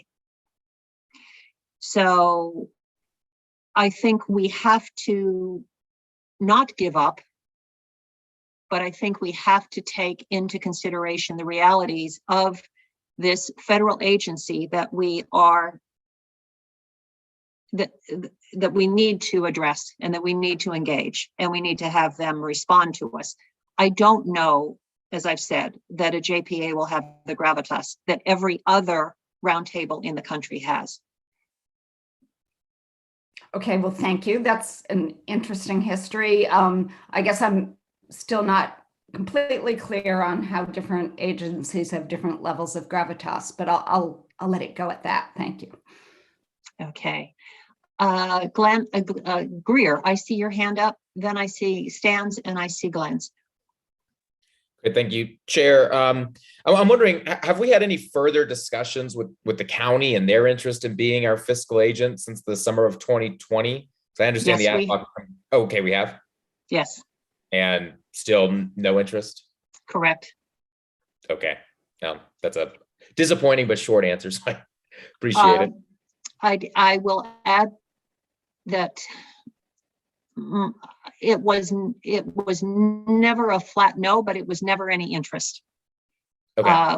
Which gets me to, okay, where do we put the exclamation point on this discussion so that we show anyone that's involved that this venue is a valid one and necessary. And if it's by disbanding and having everyone else that's been involved in the conversation say, okay, they're gone, what are we going to do? We need to regroup. Then maybe we need to disband to do it. That's up to you all today. Okay, so the door is not completely shut on a county partnership, but we might have to go maybe a more dramatic, riskier route to pursue that. It is a very political hot potato because the airport for our area is in Santa Clara County, but owned by the city of San Jose. And for those political reasons, the county does not want to be involved. It's my understanding. Understood. Talk a little bit more about the JPA, and I think it's an interesting idea. I do have several concerns about it, so hopefully some questions that staff can answer. First, the staff report indicated that the JPA is its own separate legal entity and would essentially control everything. So just trying to understand kind of like then what our authority would be with it. So would we as members of our respective agencies, would we then essentially be the governing board of the JPA? Yes. Okay. And then because I was trying to do a little additional research on JPAs, and it seemed like any agency can join the JPA. So would any government agency be able to join the JPA even if they were not directly impacted by our regional airports? Or can we structure it so that member agencies would have to vote in any new members? So you would structure it, and you could also include in their standards for membership, which we would have to quantify. You would have to quantify what that is, but you couldn't be a member unless you were somehow impacted these flight paths. So you could take care of it that way. And Okay. in setting up the, if I may, in setting up the roundtable, the congressionals that were involved were adamant that those participating in the roundtable would be elected officials, so they were directly responsible to their constituencies. Okay, so we'd essentially be able to structure the JPA in a way that, if we wanted to, could operate the same way that the current roundtable has been operating, of course, with some changes, but for the most part, it can continue to operate in the same way. Yes. Okay, great. So really, the only difference here, which is a significant difference, is the authority that the FAA and others may view us. Correct. Okay. And then just kind of finally, so the recommendation is to create. So I guess I'm just trying to understand if there's a recommendation in one way or the other. I mean, the way I read the report, that there's a recommendation to create a joint powers authority, which would create a separate government entity. But I also understand, kind of doing some of that research, that state law also allows for like a joint powers agreement that seems to be far more flexible and allows governments to kind of use our own joint powers more collaboratively. So is the recommendation we find a new fiscal agent, that the same as forming a new joint powers agreement? So there really wasn't a recommendation. It was just laying out your options. Okay. So one option is you stay as the roundtable, but you find someone else to act as your fiscal agent, whether that's the county or one of your member agencies. I think that the chair might tell you that's probably unlikely to happen, but that's an option. The other option would be to create get rid of the roundtable and create a new legal entity, which is a JPA that is created through the joint powers agreement, which is probably what you were looking at. So that's your second option. And your third option is to disband the roundtable, and that would be the end of it. And so what would be the benefits of choosing like a joint powers agreement or a joint power authority? So if you created a joint powers authority, which is done through the joint powers agreement, you would basically be creating your own separate entity that can hire people. You can hire consultants. You could do all of those things that the cities association has been doing for you. You could do it yourself, but that would mean you would have to hire someone that would be the fiscal agent. Either you have someone with a finance background that is an employee of yours that could take care of those aspects, or one of the member agencies would act as that fiscal agent. So it doesn't really change. I mean, you still have that need for a fiscal agent. And so if you can't find a fiscal agent to keep operating as the roundtable, you probably can't find a fiscal agent to operate as a JPA. And is there any additional liability? So like, let's say one of our cities are willing to be generous enough to be that fiscal agent.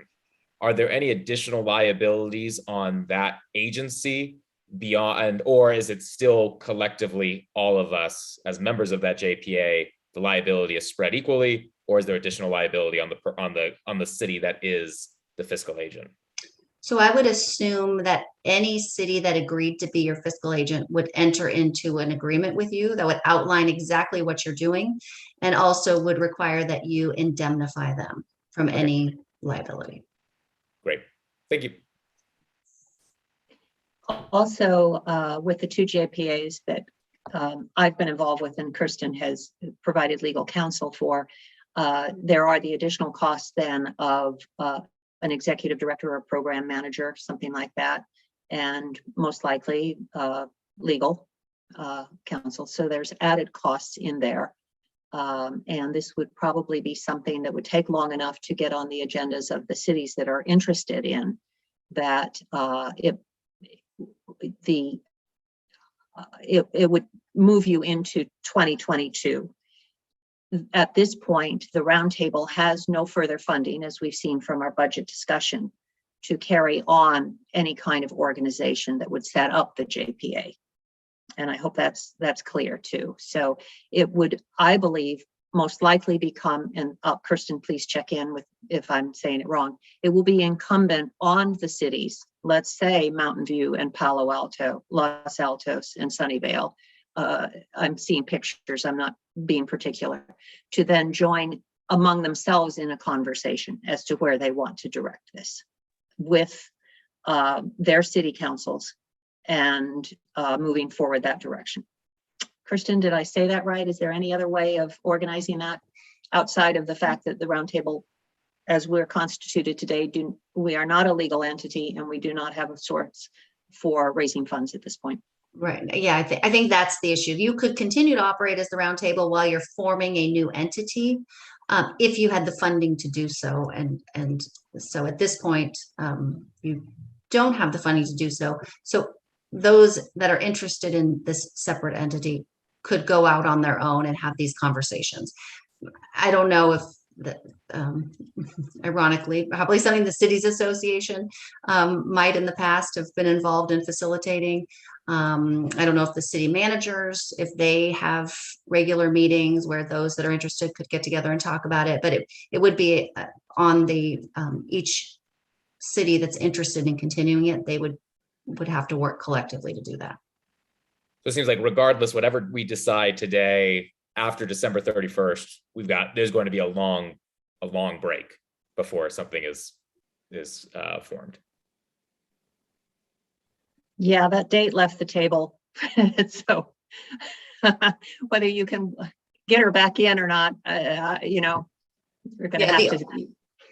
The only thing would be if one of your cities would agree to become the fiscal agent temporarily while you created this new structure. And I don't know if anybody would be willing to do that, but that would be a possibility too, that you could temporarily take on that responsibility. The concern has been, of course, with the cities receiving this latest bill from Cities Association for the roundtable without our having technical services to show that our money was well spent. So that's another issue. Greer, did we answer all your questions?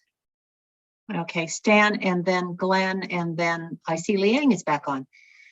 So Stan, please go ahead. I'll try to be short here. So I think that most of what happened to the SCSC has been funding. So we've had a shortage of funding and some unanticipated costs have arisen. So in order to get this new situation that we're about to, this new journey that we're about to start on, I think that we should have a serious conversation about how we should be funded. Otherwise, we would be flawed to start out with. And I was looking at the balance sheets for the Cities Association, and I came to the conclusion that quite some significant amount of funds have been spent on SCSC. If I'm mistaken, then let me know, because they've allocated so many funds for SCSC. So if we terminate, does that mean that the Cities Association will continue charging the same fee? If we terminate, is that fee that they charge, could that be reduced by the amount that we, SCSC, incurred to the entire organization? And if that should be the case, can we not go out to each one of the affected cities and say that this is what we're doing for you to your benefit? Will you fund us on an ongoing basis? And then we could work up a budget, we could fund it in some fashion, and then we don't need to worry about having somebody like Cities Association tell us what to do, not to do, be irresponsible, be responsible. We'll be our own entity, and we can be responsible for ourselves for this one purpose that we're set up for. So I don't know, I'm not absolutely sure how we would be funded, but Kirsten, can you give me or us some suggestions on that, or have I said enough for suggestions? So you're talking about the increase in cost that all members of the cities association are incurring? No, I'm saying, how are we going to be funded? Where are we going to get the money to do this? So it's either reduce what they get and give that to us, or we have to go out and raise our own funds. This is a Glenn? discussion actually for outside of what we're doing today. Well, it's a continuation, it's a term or termination, or it's a new entity. So this is part and parcel to the conversation. Oh, go ahead, Kirsten. Chair, Yes, Chair, whenever we get to me, I can try and address Stan's question. You Kirsten, can did you- address it now. Somebody needs to address it. I just want to know. Okay, go ahead, Glenn. So first off, the cities association is not going to be charging the cities anymore after January 31st, because if we don't exist, then they have no purpose of they're not doing something that they want to charge on our behalf. So there's December no 31st. going back to the cities and saying, here, instead of giving the money to the cities association, give it to some new entity. The new entity would be funded the same way the current entity is funded, is that you'd prepare a budget in advance and you'd send out dues to the cities or jurisdictions and they would pay that in. The problem that we have right now is that the cities association started charging us for things we never budgeted for. So they went outside of a process. So that's the problem. So the funding structure of whatever a new possible entity would look like is logically the same thing. You'd figure out, hey, we need $300,000. We're going to charge the jurisdictions X. That goes ahead and be given to that. And then you just have to stick to your budget. It's that simple. So it's actually pretty simple. We don't have control. We lack control. And so I would like to have control. And what I'm saying is the financial control was supposed to be through the fiscal agent, and our fiscal agent embarked into contracts without identifying what the source of funds for those contracts were before they signed them. That's the issue. So this crisis is actually a good thing for SCSC because we can now change to something that could be possibly far superior to what we had previously, I think.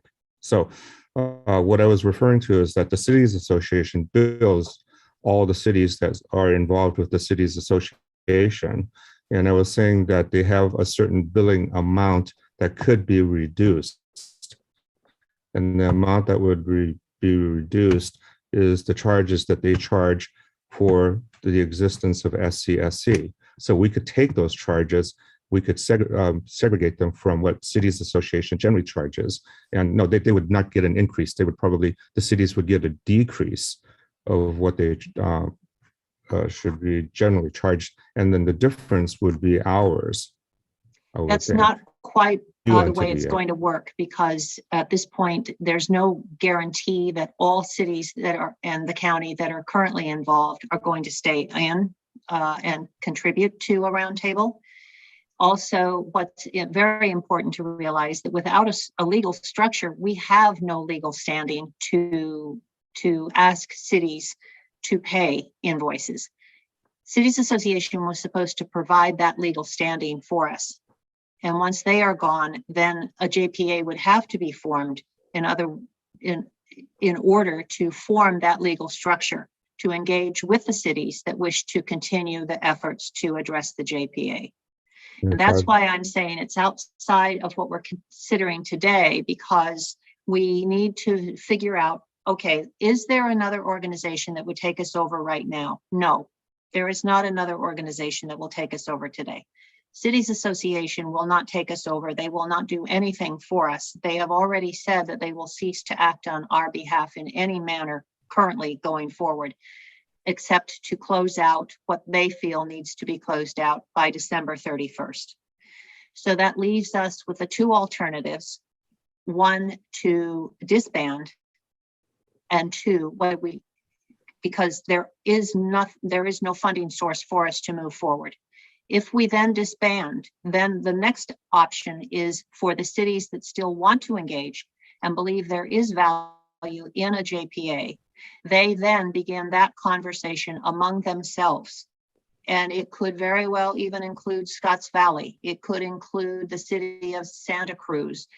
So it could be even broader because the issues for the South Bay are impacted.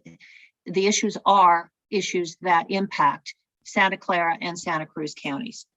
So it's a very broad conversation that would have to be held, and it will take some time, take effort on each of the cities to figure out how they would structure this, who would be the fiscal agent, what the budget would be for a program manager, let's say, or a fiscal agent, and or both, and legal, and then contracting with a technical consultant, as we have contracted with ESA to provide the professional input that is essential to a roundtable. Well, the options that you have given, Mary Lynn, only one seems plausible at this point, the JPA. I don't think that we could go back to Cities Association. And I don't think that it's a good idea to terminate. There's been far too much effort and work placed into the group. I think that it's very valuable at this point. And I think that at some point in the future, there might be some mileage from what the hard work that has been done, some mileage that we can get out of that. So with that, if we go to the JPA, then we have to look at funding for the JPA in some fashion. And Stan, we're still in the question mode, so can we hold that discussion off until we get past public comment? If we're going to discuss things, we're still supposed to be asking questions, and I've let us stray a little bit. Okay, thank you. I'll stop. Unless you have any other question. No. No, okay. I see Liang's hand raised. Oh, I guess I have comments. I'll make. Okay, then you'll hold them until public comment. Is that okay? Yeah. Okay, thank you. I am going to open public. Oops, Glenn. Okay, I haven't opened it yet. Do the public comment, and then if I could just speak first after that, please. Okay, full rank on me and everybody else. Okay, fine. Participants, I see Darlene Yapley. Please go ahead. You have 3 minutes. I think the overarching issue is the fiscal agent. We need a fiscal agent now, which is our current status, and getting a JPA still doesn't get us a fiscal agent. So we can't, there seems to be confusion that the JPA is going to solve these other problems. The number one problem is the fiscal agent. So that's my first comment. The second comment is there an option to put this entity on hold, or is the only option to disband? Because it seems like the reason that we want to figure something out is a need to find a fiscal agent. So an advantage of disbanding is that there can't be other bills charged to this group because there's no group. That's what I heard is a possibility. But is there any other downsides or upsides to disband or to put this group on hold? Again, fiscal agent, not fiscal agent is the overarching regardless what entity. What is the benefit of disband, and is there any other option to be in a holding pattern? And the other point is if the FAA says that you need to be part of a roundtable to propose a procedure design, that should be a consideration. I have heard that said, but I think that might need to be clarified before anyone spends too much energy on this JPA option, because A, you need a fiscal agent, and B, if you can't ever make a recommendation, what's the benefit of doing that? So let's get in front of qualifying that further before we get too invested in that concept. Thank you.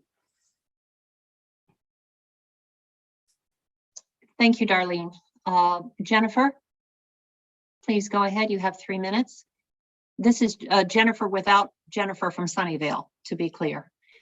Hi, this is Jennifer Landesman. Is that it? Hi, can you hear me? That's you, right. Yes. Thank and you we can hear you. for this discussion. I think the conversation shouldn't be just among yourselves or among elected officials, but that you have to take this to the public to see what ideas and information come from there. And it's too bad that the lessons learned didn't happen, but I raised something last week about a vision of what the future of this body is. I don't want anybody to think that just because you don't exist, nothing's going to happen. As you know, we did a lot during 2 years that it took to shape this roundtable, and there have been a lot of things that have happened on the policy front, legislation, and so forth. So don't underestimate the power you have as cities. And I mentioned that I would share some of the more interesting things that the select committee voted on.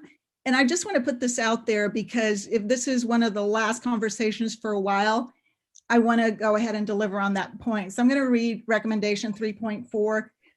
It's one of these items that I just want to put forth as part of the vision for the future. And the select committee unanimously voted on capacity limitations. And the select committee, the vote went as follows. The select committee understands that the growth in air traffic for the Bay Area is projected to increase by approximately 2% per annum. Parentheses, do we even know the right amounts for the projections? Then while overall capacity limitations have not been reached at SFO, Jennifer, this has nothing to do with our discussion here. This is No, something that you might want to go ahead with and talk in oral communications. No, I have something else for oral communications. Then I will just leave it at the fact that the future of a roundtable should depend on the input you have from the public at large, on the work that the select committee did, which was truly one of the only public processes we've really had, where we had hundreds of people testifying. And so I think that should be honored, it should be built upon. It's already informed policy at the national level in different ways. And so I just wanted to point out that it's not just about all of the, how you want to organize, but what the public has done so far and how you take into account what the vision is from the people you represent. Thank you. Thank you.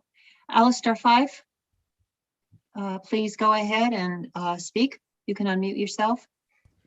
Hi, thank you for the opportunity to speak. I just wanted to mention, while you're discussing roundtable versus JPA versus other alternatives, that one message that the FAA itself has repeatedly put forth is what it looks for two roundtables, and something it cannot itself provide is the assessment of community consensus. This roundtable appears to have studiously ignored that, as far as I can tell. When you constituted the documents that give the sort of guiding charter for your activity, there's the word consensus does not appear once in that document. However, whatever successor to the roundtable, whatever form it takes, the assessment of community consensus is really the fundamental issue that the roundtable elicits from the, and that should not be lost. It's not looking for guidance on program management. It's not looking for guidance on safety or alternatives. It's looking for an assessment of what does the community want and overall. I mean, obviously, there's never a complete consensus on this. Basically to get past the issue, as Gervin mentioned at the last meeting, because most of the suggestions are simply to move noise from one neighbor's house over to the other neighbor. Thank you for the opportunity to participate. Thank you, Alistair. Jennifer from Sunnyvale, please go ahead and unmute yourself. I see your hand is raised and our clock is reset for 3 minutes. Hi, can you hear me? We can. I just, as the discussion was going, I was just thinking about something, and that is on a JPA, if it had congressional backing, let's say from CANA, SU, and Panetta, my question is, would the FAA then accept the authority somehow? And it's just a question that I had as people were talking. I also wanted to second what Darlene was saying about whether to place on hold or disband. She brought up some very good points there as well. Thank you. Thank you, Jennifer. Is there anyone else who would like to speak at this time? I don't see any hands raised. I'll give you a couple seconds to reconsider. I will, oops, I'm going to turn video off. There we go. I will say that the congressionals are somewhat limited by their ethics committee rules into how much they can participate in local government and supporting local government agencies or making policy in that regard. I'm answering your question, Jennifer T. I certainly have been asking and been in conversation with our congressional offices as to options. And I will speak to that during the member discussion. I see Glenn's hand raised and then Liang's hand raised. Glenn, please go ahead. Yeah, to everyone, this is a very interesting conversation, but we're overcomplicating what our decision is actually today. And this is to follow on what Mary Lynn was saying before we went to public comment. We have a shot clock we're dealing with, December 31st, 2021, that all these possible things of what we want to do, remember, I don't think you could get them done in less than 60 days. And because we are not a legal entity, let's remember who would actually have to try and go form a JPA for us. It would be the cities association, because that's who is our governing structure for us right now. To the members of the public are saying, can you just go ahead and hold, or, we're only talking about, governance, like, that's all we want to talk about. Unfortunately, there's certain laws, rules, and regulations where we have to abide by. And that the only decision we have today is to disband. And then to what some of my colleagues were saying here, do we want to have a JPA, and could you form a JPA that the roundtable could associate with, and get, congressional association, and maybe we could have one of our cities step up to be the lead agency to try and start it and get repaid back and all that kind of. To do any of that, I would look to somebody who's going to go ahead and be the champion of that would take place in early 2022 to try and, get a group of people together to try and formulate and create a plan of how to go ahead and go forward. You can't do that under the existing structure that we have right now, because we'd have to go back and do it through the cities association. So the only, this choice that we think we have of disbanding or trying to go to a JPA or something else, that's a false choice. The only choice we have is to disband, and then somebody or some bodies decide that they want to step up as the champion to try and create a new organization or organizations like a JPA, and try and get the congressionals to form the roundtable like they did that could use the JPA. So let's just be clear on what we're able to do right now. To me, all we can do is disband, and then somebody, and I would look to somebody else, because I'm not raising my hand for this, to go be the champion, to work together with people from various cities to try and structure a new entity going forward, which, oh, by the way, we don't want to structure exactly like we have today, because we'd want to fix some of the problems that we have and what's going on. And that would work out funding and everything else, and who's allowed to be involved and stuff like that. So to me, the only discussion left is, are we disbanding or not? And all this other stuff of what we might be able to do in the future, that's a meeting that somebody's going to call and invite people to go to.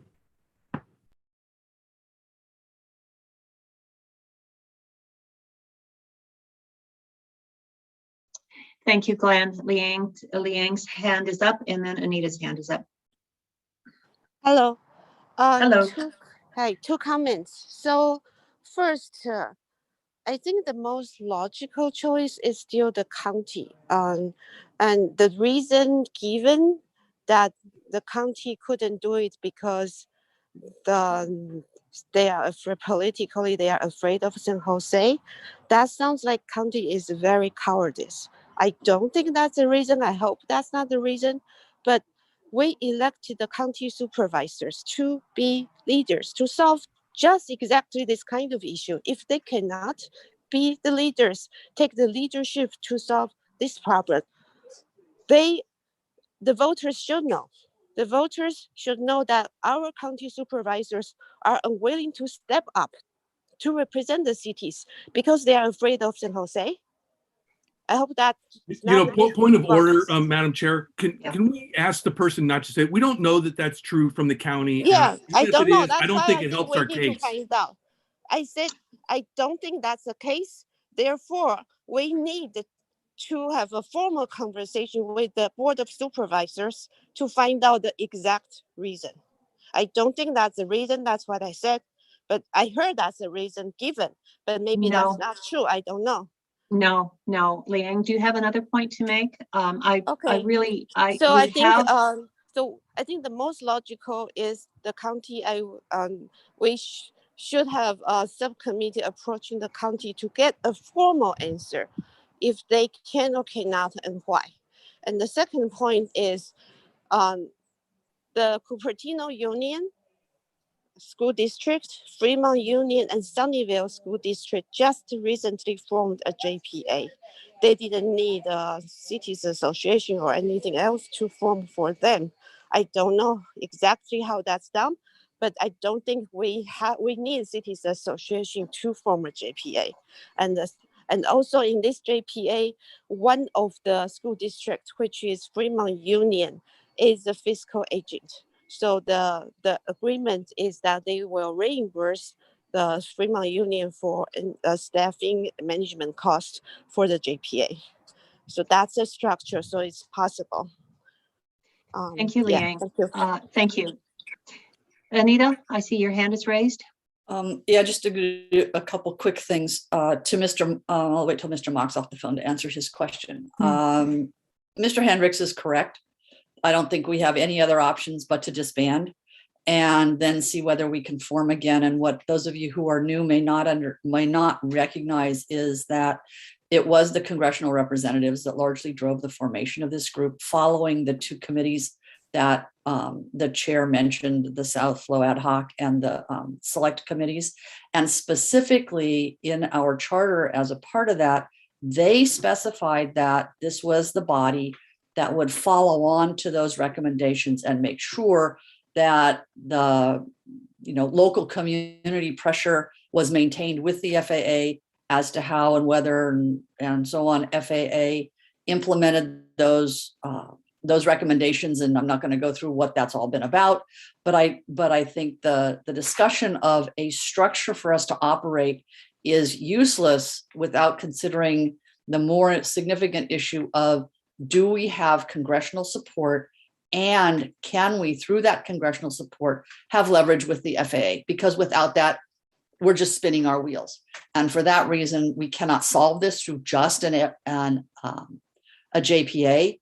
And I see no other option but to do what Mr. Hendricks said, and then to Mr. Mock, who I know is offline doing something else. But this issue of the Cities Association would be spending less money without us. No, they're billing us for that money. It's not that they're going to be able to save that money. That's what they have specifically billed us without our permission and without a contract that is problematic for us. So it's not that there would be any extra money that would then the cities would be spending less for the Cities Association. So that's the end of my comments, Madam Chair. Thank you, Anita. I really appreciate you emphasizing what I was trying to emphasize, that we were formed as a roundtable with the direction of the congressional offices, and that is what gave.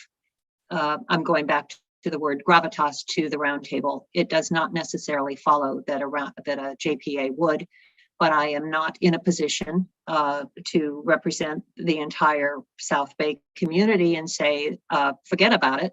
I'm in a position to say, what do we do today? Because we are not a legal entity. We do not have a funding source. Cities Association is not going to jump in any way, shape, or form and help us for the future. And so therefore, it would be incumbent on each individual city or county to then enter discussions with fellow cities or county, and then also be in conversation with the congressionals to say what is the best solution moving forward. And with that, I see Greer's hand is still up. Please go ahead. Thanks, Chair. I'm wondering if staff or council could just weigh in on Glenn's point about really having no alternative option tonight, but to disband or not, because that's not what the staff report seemed to indicate. But I thought it was a really strong argument for it, but I didn't see anyone kind of weighing in on that, and so if we could get a little clarification about what council or staff thinks, please. So I think that in practice, that is correct, because you don't have anyone who has stepped up at this point who's willing to be your fiscal agent after December 31st. And without that, you don't have the ability to hire ESA, hire me, or really or run your meetings, anything like that. So short of somebody volunteering in the next month to do that, the roundtable will no longer be able to function after December 31st. Okay, thank you. Yeah, I mean, I think it's a bitter pill that we all have to swallow, that's probably what's going to have to happen today.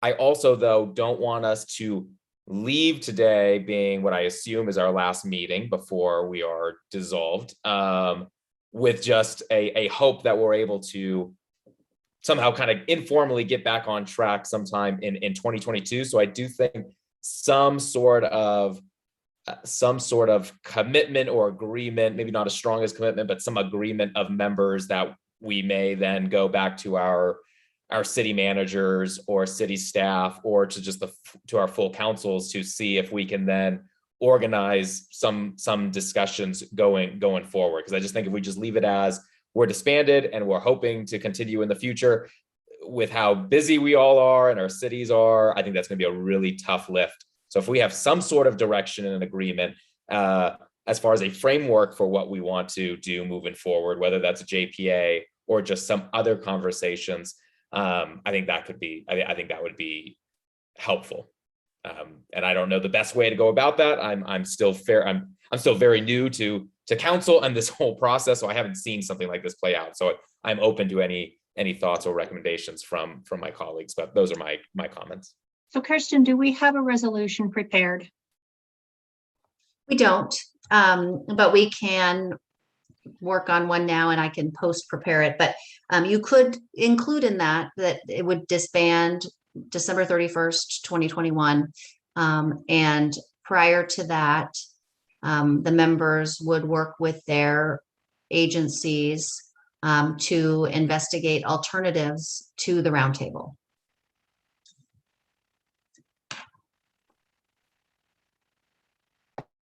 Glenn, and then Anita. Yeah, this is Glenn. I would not be supportive of anything like that. That's, for all the reasons, Greer just said about, well, here, if we're busy and who's going to do it and stuff like that, how can we try and say what it is we're going to do? We don't know what the structure would need to be. I mean, if I wanted to try and, be the champion for this, and I could have a great plan, and I'd call a meeting of appropriate people to try and figure it out. And if somebody wanted to ask me, I could give you some notes of what to do. But to try and say, as a part of resolution of disbanding this, an entity that's going to go away is going to go ahead and try and define how things are going to happen in the future. It's not a resolution I could vote for at all. It has no weight. I don't know what it would actually do. I just can't see that doing anything. Anita?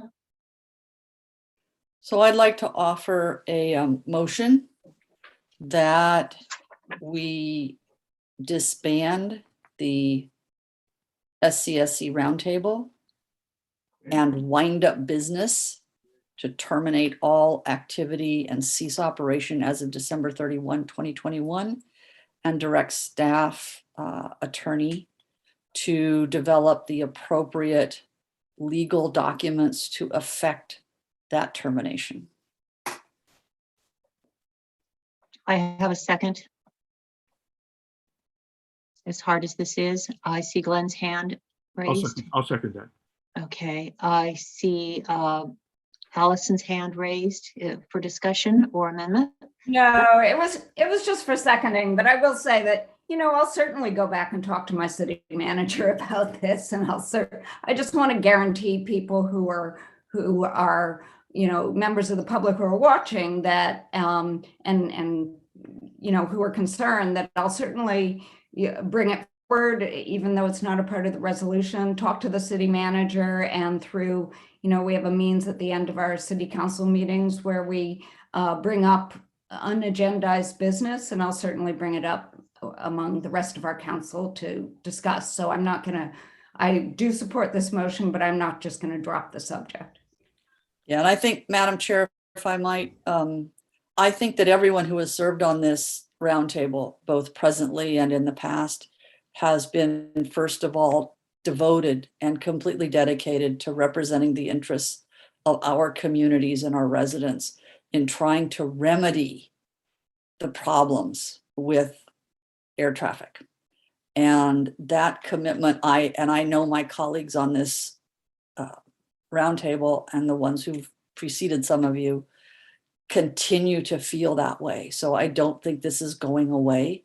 It's a very unfortunate thing that we have to do, but I think at this point it's a necessary step, but I hope will just be prelude to what I hope will be a better and more effective future. Thank you, Anita. Greer? I don't think it'll pass, but I'll offer just say a friendly amendment just to add, and I understand Glenn's points. I think they're reasonable, but I agree with Allison. I'm going to go back to my council and city manager and attempt to continue this conversation to see if we can continue moving forward with some fiscal agent in the future to get a formal organization back. But I'd be more comfortable trying to offer some language within this resolution that we are all kind of committing to trying to do that in our cities. I don't know if the maker would be and the seconder would be open to that. I would love to, but I think it will mess up the message of what we have to do, and maybe that's something we can conclude with as an additional item. I know we can't take an action, but certainly if we all wanted to express that as we wind up business at the end of this meeting, I think we could do that. Okay, understood. Thank you. Okay, thank you. Thank you, Greer. I'd like to hear from anyone else that wants to chime in. Otherwise, I will call the motion, which is to disband, terminating all activity 12/31, and direct the attorney to enact whatever is necessary to affect those changes. And I used the phrase wind up business because that's what I'm accustomed to, Kirsten. I don't know what the appropriate term is in government, but I'll leave that to you. Do we need to have that stated before we vote on it? I think that's sufficient. Thank you. Okay, good. All right, I have to get my roll call sheet out here. This is not a vote that I have ever wanted to have to consider. And I have comments at the end of the meeting, and I had hoped we'd be out by 4. I'm looking at oral comments, so I'm going to just move ahead without any further comment from me, although I will be doing something during discussion. Cupertino, Liang, yes or no for disbanding? Yes. Okay. Los Altos, Anita. Yes. Los Altos Hills, Stan. Yes. Mountain View, Allison. Yes. Greer, Palo Alto. Yes. Santa Clara City, Kathy left us at some time at 2:45, so she is absent. Santa Clara County is absent. Sunnyvale, Glenn. Glenn, yes, and like you, I'd like to make some comments at the end of the meeting. Certainly. And Saratoga, Maryland, yes. So the motion passes 1, 2, 3, 4, 5, 6, 7 in 4 disbanding, 2 in absence. On my meeting. Liang, you are on speaker. Sorry. No problem. Thank you. We now move to the item number 6, oral communication. This is an opportunity for the members of the public to speak on any item not on the agenda, and you will have, let's see, what time is it? Okay, you will have 3 minutes. Please go ahead, Jennifer. I believe that is Jennifer Landisman. 3 minutes.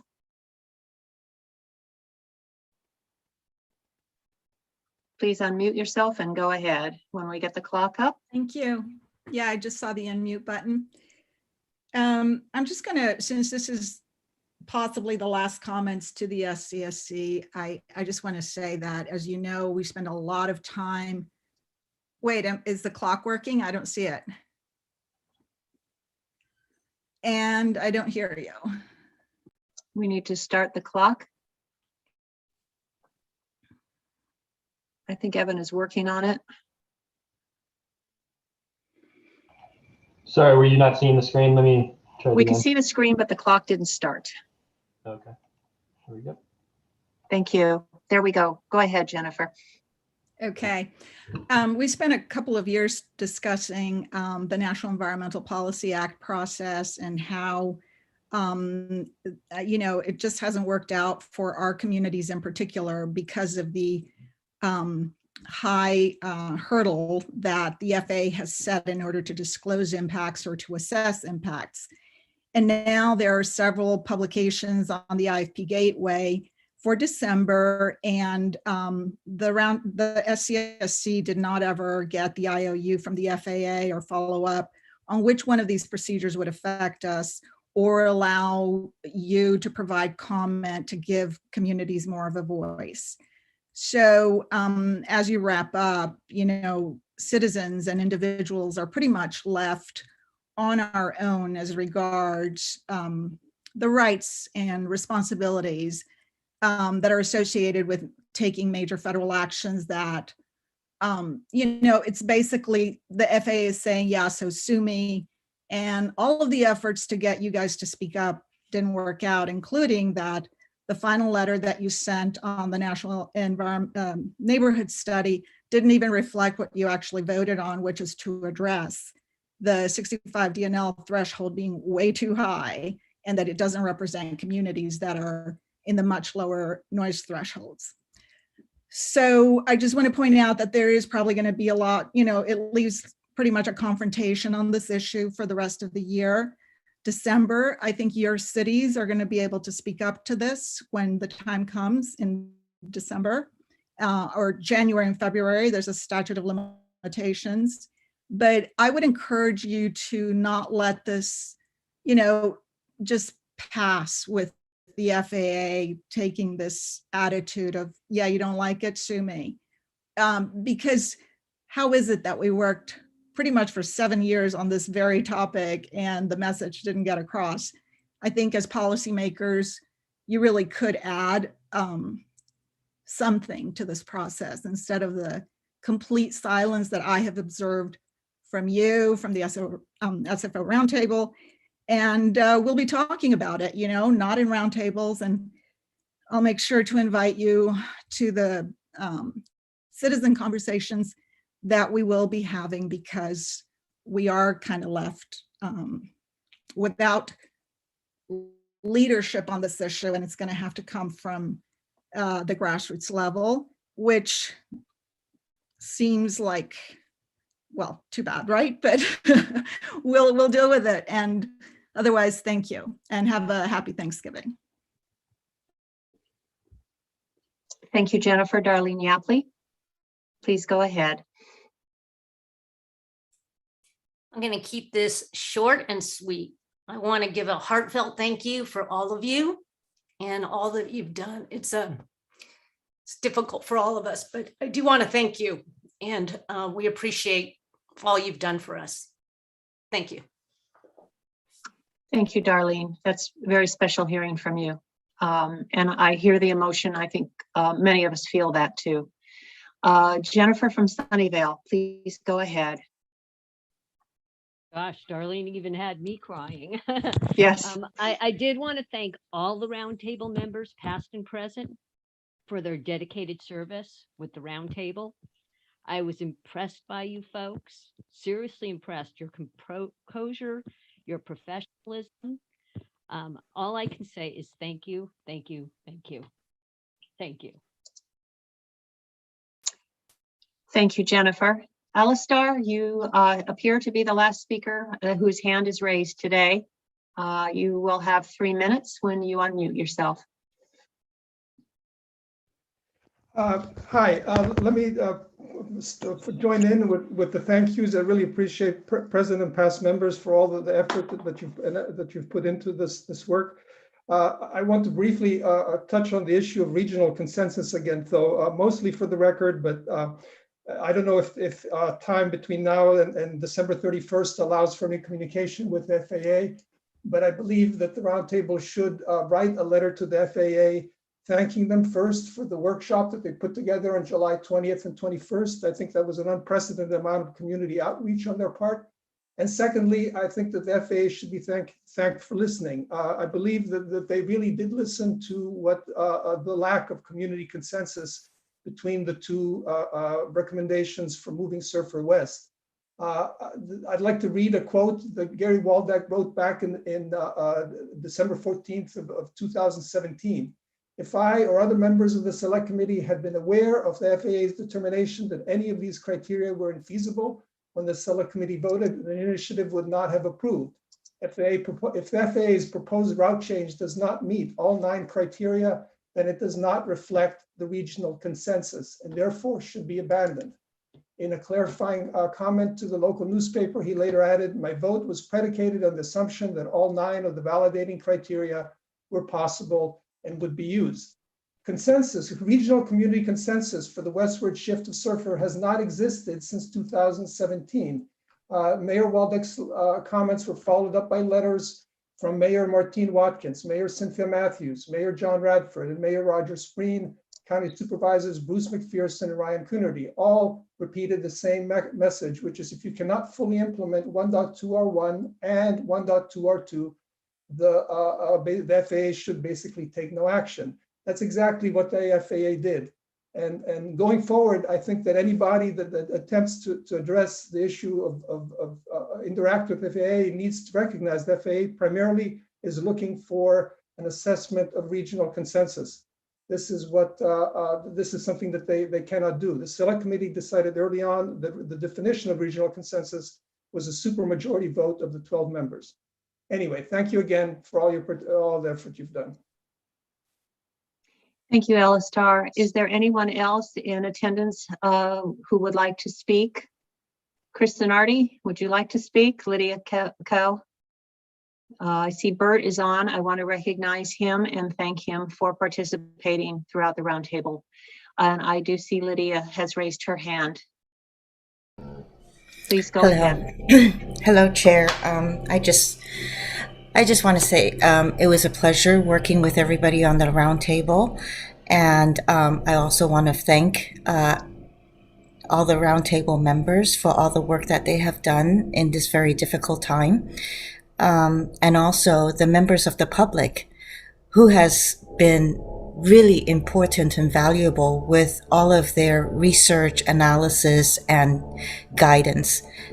So I feel that I just needed to say thank you. And thank you for the opportunity, Chair, to speak today.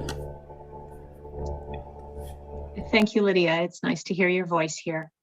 I see that Bert has raised his hand. Please go ahead, Bert. Yes, Madam Chair, I wanted to say thank you very much for the recognition. I enjoyed working with the group as a whole, and I have a feeling we'll see you guys back. Thank you. I hope that that is a good omen. I appreciate that. Jennifer, you've already spoken, but it was very brief. I will give you a minute more just because it's the last meeting. Yes, the only reason I wanted to say something is because Robert Holbrook couldn't be present at the meeting. He tried, but he could not. And I know that he would be the same as Darlene and me and thanking you folks from the bottom of his heart. So I just wanted to let you know he couldn't be here, but I know how he feels about this. Thank you. Thank you very much. Okay, I am now not seeing anyone else wishing to speak, so I will be closing oral comment. I was talking to myself. I didn't see anyone else raising their hand, so I've closed oral communications public comment. I now am going to move to roundtable member discussion. Glenn had said he wanted to say something, and I definitely do want to say something after Glenn speaks, and I see Liang wants to speak too. Yeah, thank you, Chair. I just want to go ahead and if this is the last meeting, I, along with some of my colleagues here, was quote a founding member of this and have served on some of the other bodies and have certainly spoken with many members of the public about this topic. And I just want to say, first of all, thank you to all the public that has come out and spoken to us. Sometimes you've given us some very harsh, direct commentary, and I want to thank you all for that. That's part of what hearing public comment is for what goes on. And I think we tried we had some very convoluted set of rules that we were required to operate under. And I think we tried to make progress. And, the one thing that just always stands out as something that I think that worked very well was the supersonic letter that we wrote. We took a very different tack than every single roundtable around the country. And I think there are many roundtables that kind of their ears perked up and said, hey, maybe we should go more in that direction. And I do think there are things that could be done. I know I may not want to lead the charge to reconvene and recreate this body, but I know that I'll be continuing work in the city of Sunnyvale. And oh, by the way, if the roundtable goes away, as a representative of the city of Sunnyvale, I can now go ahead and I get to talk directly to the FAA again, which I've been prevented from doing because this roundtable existed. I do want to make one suggestion or comment to if anybody does want to reconvene and recreate the roundtable that's here, don't try and recreate it using the same rules and operating the same way that every other roundtable across the country operates. Where this roundtable has been its most successful is when we threw away everybody else's playbook and came and approached the problem from a different perspective. And if you try and recreate and create a roundtable that is just like every other roundtable across the country, you will be just as unsuccessful as every other roundtable around the country. So that's my request and suggestion. And if anybody wants the suggestions of how to recreate this, I'm happy to meet with them after the fact. And thank you to everybody, the public and my colleagues who have participated on this. And also, let's not forget to thank the congressional offices that helped with the creation of this originally. And the last comment is, to every member of the public who's got an air noise problem, and now that the roundtable doesn't exist, doesn't know where to go, you should send your comments to the Cities Association of Santa Clara County. Let them know what your issues and concerns are, because it's my belief that they have a significant responsibility in the demise of this roundtable that exists right here. So if you have roundtable challenges out there, the Cities Association is the place to contact and let them know you have issues and concerns that need to be addressed. Thank you. Thank you, Glenn. I see Liang's hand raised and then Stan Mock's hand raised. Hello. Hi. So I think this roundtable it's really I feel like I didn't really contribute much, but I have been offering my support for all the other cities. And however, I realized that in Cupertino, airport noise is not a big issue for residents because airplanes are higher.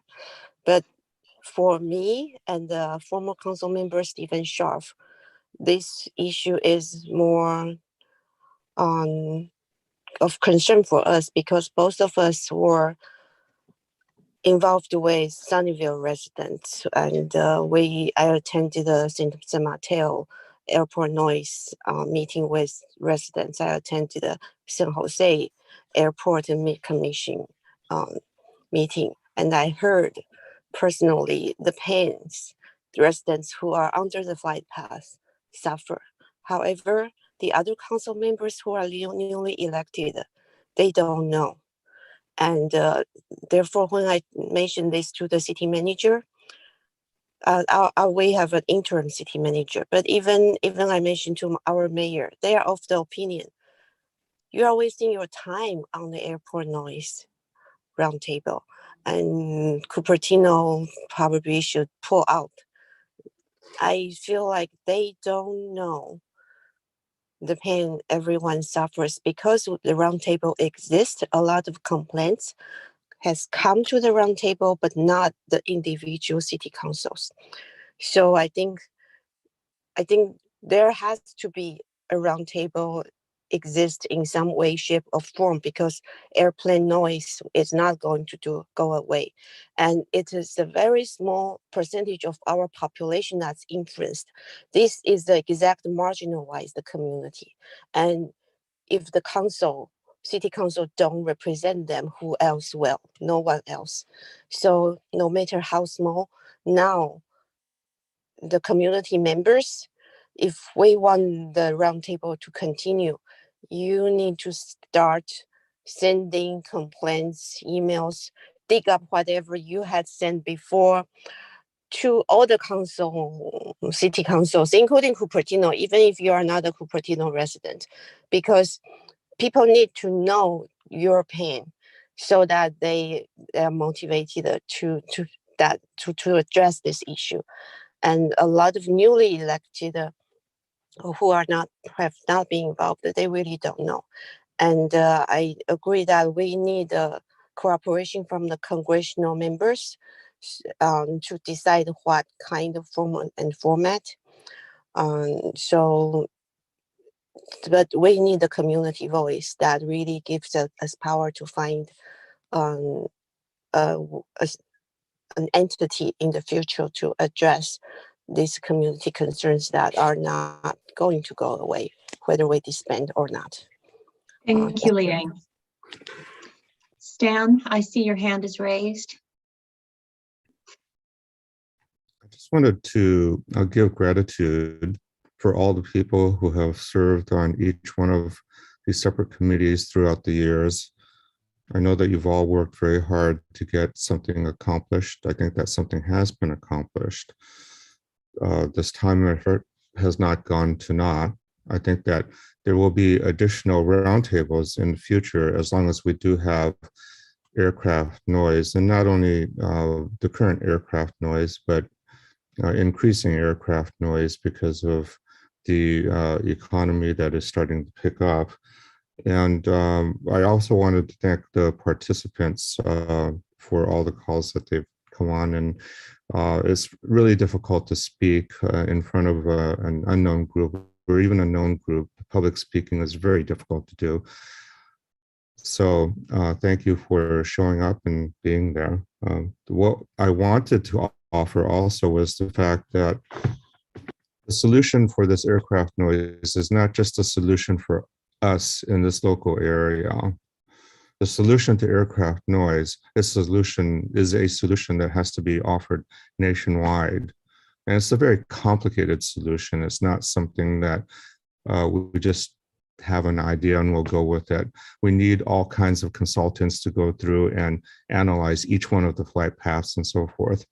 But I do have confidence that the FAA at some point in time will alter the way that they think about us as people and alter their routes so that they can safely transport America and whoever international peoples have decided that they've wanted to come here, or we decide to go someplace else. So I think that as time goes by, we need to bear in mind the safety, and also as time goes by, the FAA has not just sat there and listened to us. They have actually looked at the situation, and the situation is really complicated. One thing impacts another, so everything has to be changed, and slowly, point by point, time by time, they will change to our benefit. So the roundtable really helps in changing. And I hope that somehow a new group or the present group will go on in the future and help with that change. So the archiving of our records is just so important. And Anita had said it first. I wholeheartedly agree with that. We cannot let the work go to waste. Anyway, thank you all for your participation. Stan. Thank you. Anita and then Greer. I'll be brief. I want to also thank the elected officials or elected congressional representatives and their representatives who have been steadfastly attending these meetings. The community members who've been mentioned much better than I could ever say for your participation. Mr. Ganung from SFO, who has also been just absolutely faithful in being here and working with us. And ESA, yes, you were the hired hands, but we would not have had a roundtable without ESA and the multitude of resources that you brought to us. I also most recently want to thank Kirsten. You walked into a mess and you've been an incredible guiding force, much behind the scenes, even more than I can imagine for the last few months. But I also want to acknowledge our chair, because not only was Mary Lynn a part of the two preceding committees, she has borne orders of magnitude more stress, especially over the course of the last, I'd say 9 months or so, than I think any of us can imagine. More than I even know, and as vice chair, I had occasion to talk with her at times, and I do not honestly know how she got up and came to some of these meetings with what was going on. It's been horrific. It's been unconscionable. It's been an amazing pressure, and she has borne it all with grace and calm. And I have undying respect for what you have been able to do to hold this group together from day to day and month to month from day one. Mary Lynn Bernal, thank you on behalf of everyone.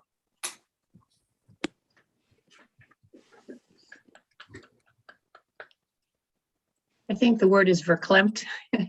Thank you, Anita. Thank you all. I'm going to move right on to Greer. I'm having a little emotional movement here, but thank you. Well, I can't follow that up, Anita. So, but I mean, I was not on this body for long. I didn't get a chance to get to work with many of you or develop too strong of relationships, which I regret. But I just want to thank all of you for the work that you've done, past and present. It's been an honor to serve with all of you in this brief amount of time. So thank you all for your service. Especially you, Mary Lynn, and you've just always been so welcoming from day one when I was assigned.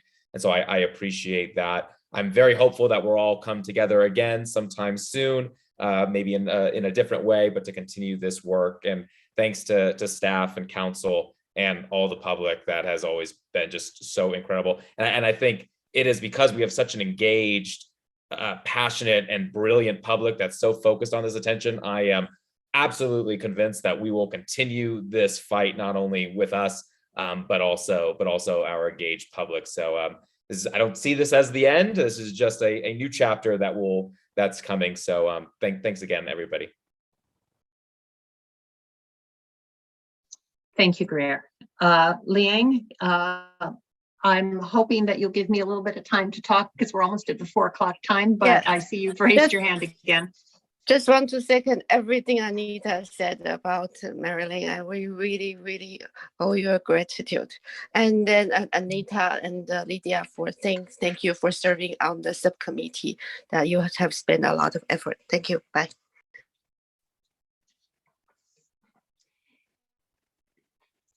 Thank you. Thank you.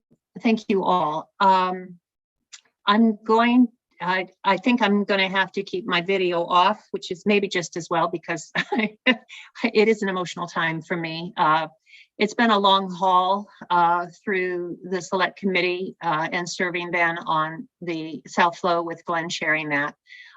So I have invested a major part of my life since 2015 in attempting to make change. And I have a statement that I'd like you to indulge me with for a few minutes of your time. Like many of you, I want to thank our Santa Clara, Santa Cruz counties community members, our congressional offices, and our roundtable members. First, a huge shout out of appreciation to all community groups who rallied to address the issues brought on by the FAA's implementation of NextGen in 2015. While there are still great challenges to be addressed, you community members must take great satisfaction in knowing your efforts created a nationwide shift in how the FAA must now communicate with the roundtables throughout the nation. That is your work here in our community. You made a difference. Please do not give up now. Second, I want to thank the Bay Area congressional offices who recognize the need for creating an ongoing venue to address the South Bay Area specific airplane impacts. Having such a body as our roundtable is essential to maintaining the important and ongoing conversation with the FAA regarding our community's uniquely impacted situations. Third, thanks to each and every SCSC Roundtable member, past and current. While this is certainly not the result, we should take comfort in knowing that the SCSC Roundtable, with the technical expertise of ESA, made a difference. We did engage with the FAA. We created a nationally recognized document addressing SST, and our NES response provides our congressional offices needed muscle to hold the FAA accountable for the noise impacts felt by our communities.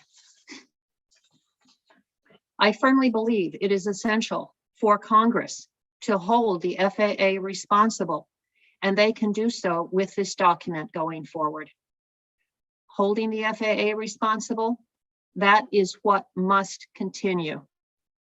We cannot lose sight of what the issue is: the negative effects of airplane noise and pollution on our broad community. To emphasize this and what this feels like, I want to read a letter, meeting's corresponding package. It is from Debbie Joyce. I'm trying to put a face on the issue. Greetings from Happy Valley, Santa Cruz. Please bear with this long email. I have lived far, far too long with jet noise nearly 24/7. So I expect you to bear with and read the entire email. In 1990, my husband and I moved to the Upper West Side of Santa Cruz to a very quiet neighborhood. We lived there for 10 years. I mention this because we apparently, as we later learned, lived under a jet path called BSR. At that time, we didn't hear nor see any jets. We called them planes back in those days. What was a jet? In 2000, we purchased a modest home in Happy Valley. It was a dream for us. We could see the stars at night, fall asleep to crickets chirping in the summer, hear the great horned owls, see coyotes and deer during the day, and even an occasional bobcat. We were surrounded by beautiful redwood trees. The wind sounds from those trees was heaven. This location in nature was where we wanted to be and where we planned to live out the rest of our lives. The upkeep of a home in the country, think rats, mice, a well, a septic system, a loss of electricity, were inconveniences we chose to live with. Do you have those memories when something happened that forever cemented in your brain? The Saturday or maybe the Sunday of March 2015 is forever cemented in my brain.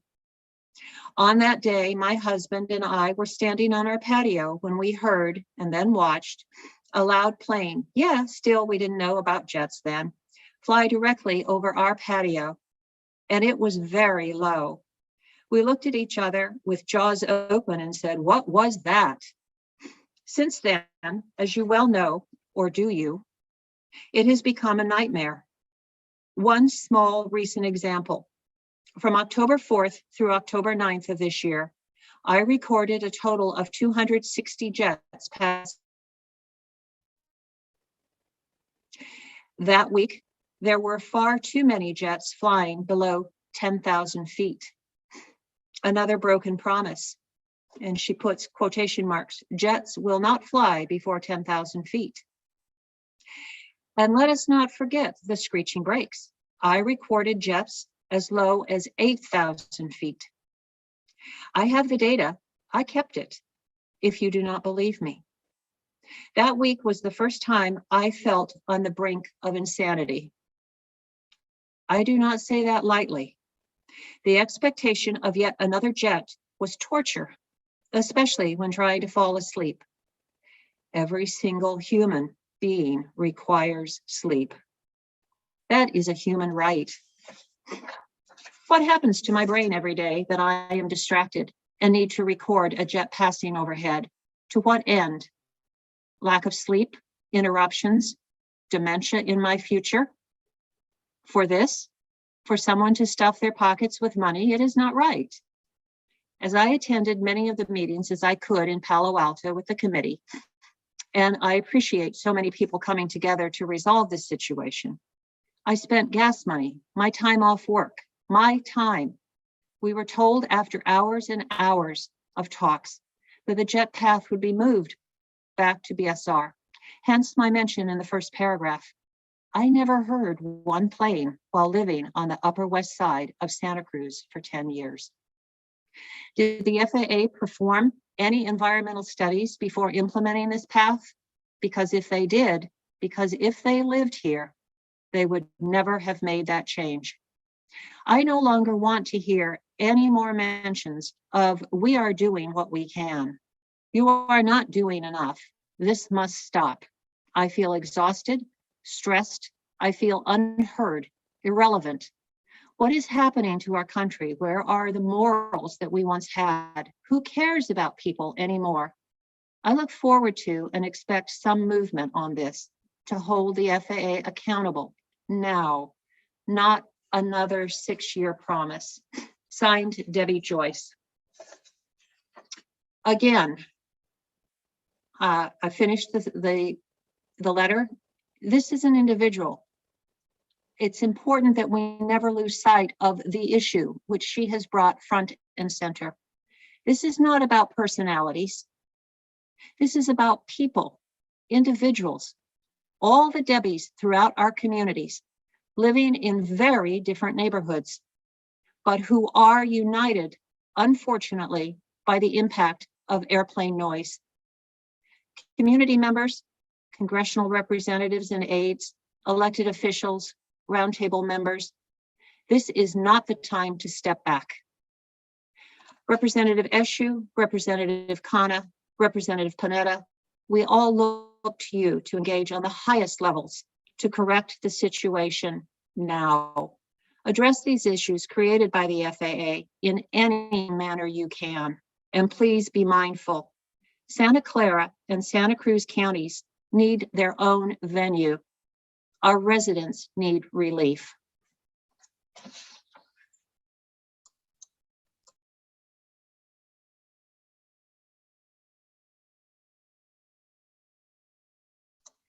Yep, had to do it one more time. I don't know if anyone else has any thing that they want to say under member discussion. Otherwise, I will be looking, not to me, but to some brave soul to make a motion to adjourn.